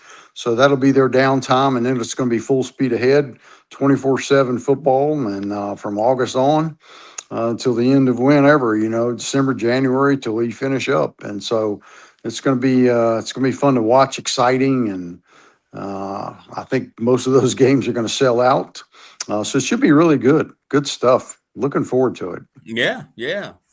Hey, I wanted to ask you about a couple other things. Louisville yesterday put out a social media post. We're $30 million in the deficit now. It's interesting to me. What do you think the motivations are by these schools to sit there and show you how much money they're losing? We're seeing this a lot across the country, aren't we? It's not sustainable, Rick. How many times have we said that? You can't do it. I mean, you just can't keep tapping the same people and the same donors, and you're not going to have these people that turn around and give you 20 million, 75 million. That's not going to happen. And so, yeah, it's just not a sustainable picture. And so, yeah, I mean, they're begging for money some way, somehow. And, you know, that's why you're going to have naming rights and things on jerseys and all kinds of stuff at helmets. Maybe you never know what's going to happen. And it's going to be interesting to see how that plays out, and maybe what happens to Lane Stadium, Worsham Field. You know, do you get a big sponsor like a Capital One, for example? I mean, their headquarters are here in Virginia, right? How much money they spend in men's March Madness? I mean, come on. Oh, my goodness gracious. Yeah, right. And what kills me, like being in business, Rick, you know, it's like these credit card companies are charging these people interest, right? 26, 28% interest. I mean, they're laughing all the way to the bank. And yet here they are with, like, when you run a small business, now they're starting to charge people credit card processing fee. Like if I go in there and pay somebody, I buy a chainsaw, for example, then they're going to charge me 3% if I charge it on my credit card. Wow. I mean, like, how much money do y'all need? Right. Exactly. Yeah. It's crazy stuff. It is crazy stuff. And, well, you mentioned, Dusty May, kind of convenient. He's skipping out of Carolina before those portal stuff hits that he's apparently being investigated for. What'd you think of that? Just kind of out of the blue. I talked to some Michigan people. They didn't see this coming. But apparently he'd been negotiating this for a few days now, or last week or so. Yeah, it's interesting. I mean, I think, once you've won it all like that, what do you have to prove? And, he's got a great opportunity with an owner that's got a lot of money and totally different climate. And, Cooper Flag down there. I mean, it's kind of an intriguing job, something that probably as a college coach, you probably always aspire. Can I make it at the NFL or NBA level, right? You want to see if you can make it to that next level. And some guys have been able to do that, and a lot of them haven't. So it's a challenge for him, I'm sure. But gosh, the guy's won everywhere he's been. And so I have no doubt that he'll put together and try to get that thing going down there for sure. They got an eager fan base. I know. It kind of makes sense why he was not interested in going to Carolina if he knew this was coming down the pike and he was going to be scrutinized a little bit more if he stayed in college. You think we're going to see this more because it's such a pro model now in college sports that coaches like that are going to be more apt to taking pro jobs because they feel like, hey, we're already doing it anyway. It looks a little different, but we're already running pro ball now. I wouldn't be surprised, Rick. And plus, you don't have to worry about the NIL and all that stuff, retaining players, right? All that stuff's out of your hands. You got a group of 15 guys or whatever it is, and that's what you deal with day in and day out. Now, it's demanding and you got to win. But, again, it's the same thing that you always say, like, okay, fire me. I'll come out just as rich as I was if I get my contract. I mean, it's like such a crazy model these days that how it became that. I was telling somebody the other day, when Coach Beamer first started coaching, I mean, he was making $65,000, $70,000. And now it's like $6 to $7 million. I mean, it's right. Oh, my gosh. I think times have changed in our lifespan, Rick. My goodness. I know. I know. Isn't that crazy to think about where we are with these salaries and everything? And the days that they had to coach and waiting, and the days you got this bonus and that bonus, and oh my gosh, how it got out of whack, man. That train is off the tracks, and now it's way off the track, and who knows where it's going to end. But yeah, I wouldn't be surprised if that didn't happen. Some of those guys that got out of the business, the Coach K's, Roy Williams, Boeheims and Leonard Hamilton. I mean, they may still be coaching if it was the old way. And I'm sure Mike Young's frustrated with that too, just having to build a roster every year. I mean, that gets frustrating and old. Like, okay, how much money do we have and how much are we going to get and how much can we pay this guy and that guy and keep them happy? And it's tough. It's a tough business. I was going to ask you specifically about that with Mike Young because at times, when he's been on here, you can kind of tell he's eager to be able to, want to try to, evolve. But at the same time, you can just sense it. The frustration is there because he's as old school as it comes, but he doesn't want to just succumb to that, right? He's really, it feels like he's battling that internally right now. Yeah. And he's a guy that loves to develop players. I mean, exactly. The Hunter Couture situation, staying there all those years and all the years he was at Wofford and had those great teams, those guys stayed 4 and 5 years. And so it's not the case anymore. I mean, he's lucky to have Ben Hammond and obviously Monty Hansberry back this year. That's going to be good. So yeah, I talked to him the other day and he seemed excited about his bunch and ready to rock and roll. They're working out hard now. So we'll see where they go. And speaking of Carolina, man, boy, that was an embarrassment last night, didn't it? Oklahoma. Man, oh man, that was like it was over. Yeah, that was over early. They couldn't get anything going. They could not. I mean, and I thought the way they were playing, they had a real shot. But Oklahoma, baseball's so weird, right? You just never know. And they had more pitching and boy, timely hitting. They just were raking the ball last night, man. All over the place. And that was a team. They said, what did they? I remember. I didn't hear it last night much, but. They didn't win a series like the last 4 or 5 of the regular season, 6 or something. It's like, I mean, you talk about getting hot at the right time now. They got hot at the right time. Exactly. You can't figure out baseball because Carolina was playing so well in the tournament too, and then they just kind of fizzled out in the finals. But it's going to be very interesting. And, I think that there's a lot of teams in ACC. Yeah, I still haven't heard a lot about a lot of these teams, Mike. People always ask me about the record for Tech, and I'm like, I don't know yet because I don't know what the rosters look like yet, right? Nah. I still don't know. Nah, you don't. You don't know because you don't know how much money they have, and they're not getting a lot of that money from the big donors. Most of that stuff, a lot of it, they have to raise themselves, and it's trickled down, to the other Olympic sports as well, the tennises and the soccers and all that sort of stuff. And so, yeah, these teams and coaches have got to get on the phones and try to raise money. And, it's just not like it used to be back in the day. Yeah, they have more scholarships, but a lot of it, you got to go out there and try to get extra money for this, that, and the other. Same way with Coach Schiff in baseball. Who knows what that team's going to look like next year. Yeah, that's right. I mean, we don't think about it as much in other sports. The struggles are real because the budgets are not nearly as large. And boy, it's in baseball. It is. I hear from our coaches and others around the Big South. It is cutthroat, man. I mean, you think about them going and robbing mid-major basketball programs, the Power Fours, and football program.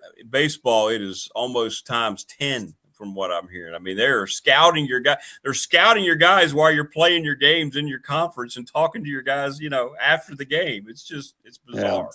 Yeah, and the sad part about it, for the ACC, for example, for what Coach Schiff deals with, look at all those other teams that are so much more well-funded than they are. Oh.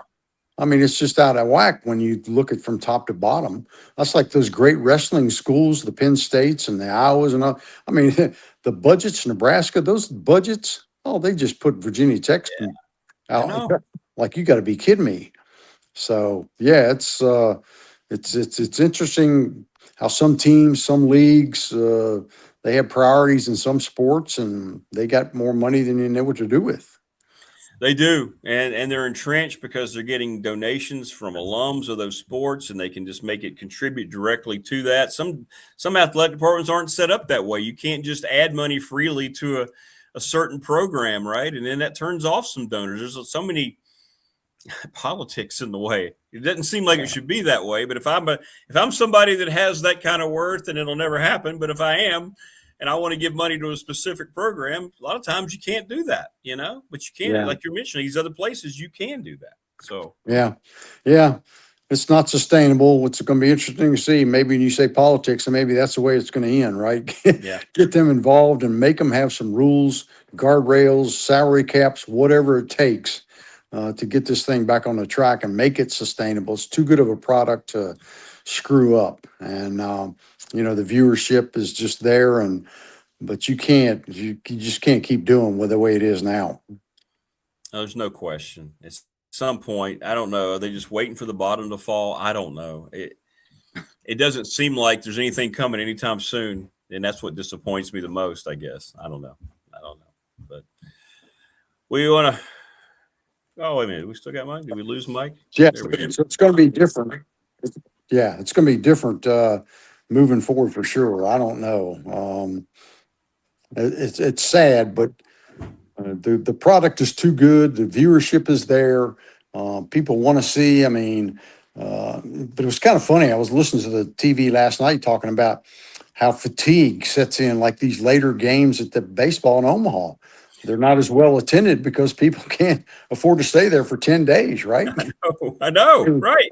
They were talking about that last night, and it's like, yeah, I mean, the younger generation is maybe not as apt to be given money like the older guys are, and those older guys are getting older and older, right? And pretty soon they've been tapped out. And so unless you get the younger people in the Hokie clubs and the Highlander clubs and whatever, it's not a pretty picture. That's a great point. You know what? I thought about that, but you're right. The evolution of that, because the old school or trench, they're going to give, even though, it might change, but you're right. Are the younger people adapting to the new way of doing things, the new rules that are in place? That's got to be a serious question everywhere, doesn't it? All over. Yeah, because it gets so expensive to go to games. You can sit there and watch it on your big screen TVs and let the kids run around the house or have friends over and get out in the backyard. And it's not a bad way to go. But yeah, I mean, it's you don't want to price yourself out of business. Yeah, that's right. That's right. Well, speaking of critters and stuff like around the house, any updates, any snakes, anything going on at the bird of? I haven't seen any snakes, fortunately, but the daggone deer keep eating my stuff. So I got some deer and rabbit repellent that I spray on there, and it seems like it's helped a little bit keep the deer away. But yeah, you see them every day, and it's. I've had a few moles in the ground. I like to run over them with my lawnmower if I got a chance. Exactly, just get rid of it. They're pretty quick. They are pretty quick. Can't escape the blade, though. The blade got him. So. Yeah. The blade or the weed eater. The blade, one of the two. And then you're going what? You're going to the beach house soon, right? And that July 4th? 4th of July, yeah. Come back, leave the 4th of July. I think I leave the 2nd or something like that to get down there for the 4th, 2nd or 3rd. And the 4th of July is on a Saturday. It's kind of it's one of those times where it's kind of odd. Usually you're trying to get there before or after. So this year we're going later than since the 4th is a Saturday. So we didn't want to have the 4th Saturday and have to leave Sunday. Gotcha. So we're going to get there. Yeah. So it'll be fun. Looking forward to it. Yeah. Well, you've earned it, my friend. Well, great stuff, man. Thanks so much. Good conversation. And I hope you have a great rest of the week. Yep. Sounds good, Rick. Thanks, Louise. Tell her hello next time you talk to her. Thanks, Louise. Yeah, we're going to be looking forward to seeing her in football season. You're coming up soon, man. It's coming fast. It is coming fast. We're less than 2 months away, man, from practice getting full throttle. It's crazy. Yep. It's unbelievable. Good stuff. All right, brother. Take care of yourself. Have a great week. All right, you too, Rick. See you now. All right, man. There you go. Mike Burda. Thanks to Louise Baker team, Long and Foster Realtors. Good stuff. Prometheus says, this is why the program shouldn't ghost players like Ryan Williams. That's ridiculous. Yeah, I think that's going to be a big, big factor. The new breed of donor. That's a good point Mike makes. Are they going to adapt? Are they going to be as loyal? Are they going to go, wow, things are so expensive? I don't know the answer. That's what programs have to tap into. You have to evolve, and we'll see. And the ones that clearly places like Louisville don't seem to be evolving. And that was a serious message. That made its rounds yesterday all over the place. They released that graphic, 30 million. Let me make sure I have it. Projects it's a record, by the way, $30 million deficit for fiscal 27. The 5th negative balance in 8 years. Louisville has some of the most pristine facilities I've ever seen. And this is what you don't want to fall into if you're a Virginia Tech.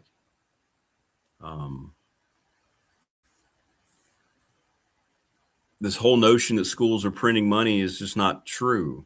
Like Jay Billis goes around talking about it. He's arrogantly ignorant. And it's really frustrating guys like that. They just kind of appoint themselves as,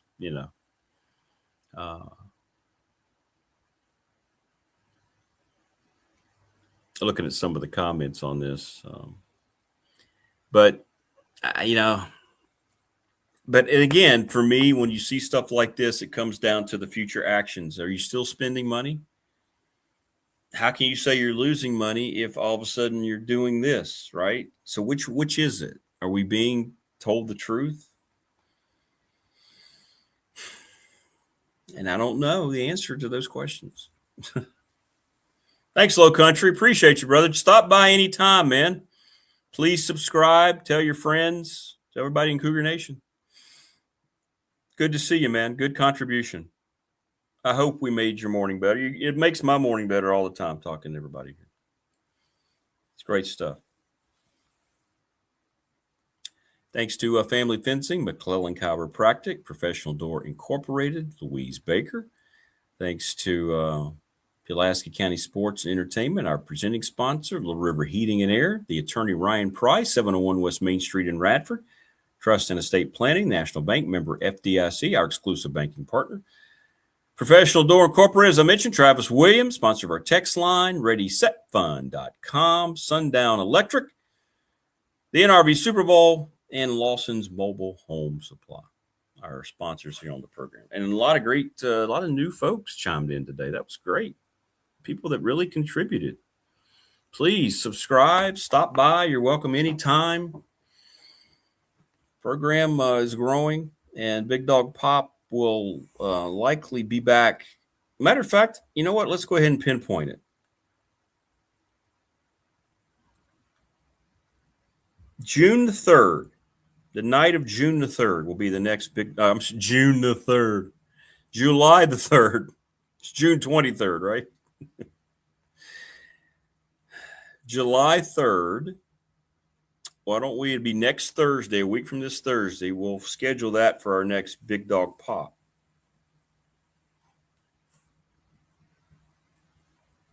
So don't miss us here on the channel. That'll be great. July 3rd. July 18th is our bash. Oh, I forgot to ask Mike about the bash. I'll ask him next week. Yeah. I'm not bald. I keep my head shaved. Close. See? I look terrible with I got Monchichi hair when it grows. The real reason was when I started the fight, I kept it short and I liked it. It's easy. It's lazy. I can just leave it. This light makes me look a lot less hairless than I am. That's my excuse. That's my excuse. But I do appreciate your concern, QWERTY. I do. Tomorrow, the Hump Day Wednesday edition. Not sure how it's going to look yet tomorrow. I know we'll have Keon. I think Damien's out of town. If I'm not mistaken, it's his vacation week. I'm going to try to get a hold of David Teal and then maybe somebody else. Oh, and there's the bot. Okay, see you, punk. You're gone. So that's tomorrow, and just look on social media. We'll let you know about the show. We'll let you know about who's coming on, but I'm not sure yet how tomorrow's going to look. It's going to have to be kind of adjusted a little bit tomorrow. And we'll see what it looks like. But thanks to everybody for stopping by. A lot of fun today. Good conversation as always. And tomorrow, of course, the press conference for the new AD over at Virginia Tech. Hope everybody enjoys the rest of their Tuesday, and we will see you tomorrow on the Hump Day Wednesday edition. Stop on by then. Again, please subscribe, like, and share. Don't forget, after every show, we're going to have some shorts put together also on the channel, so you can go back and watch, 90 seconds of your favorite segment and get the nice gist of everything as well. All right. Thanks to all of our great sponsors. Thanks to our guests today. Thanks to Marva. Thanks to Brian Siegla. And thanks to Mike Burnham. We'll see you on the flip side tomorrow on the Hump Day edition. Everybody take care.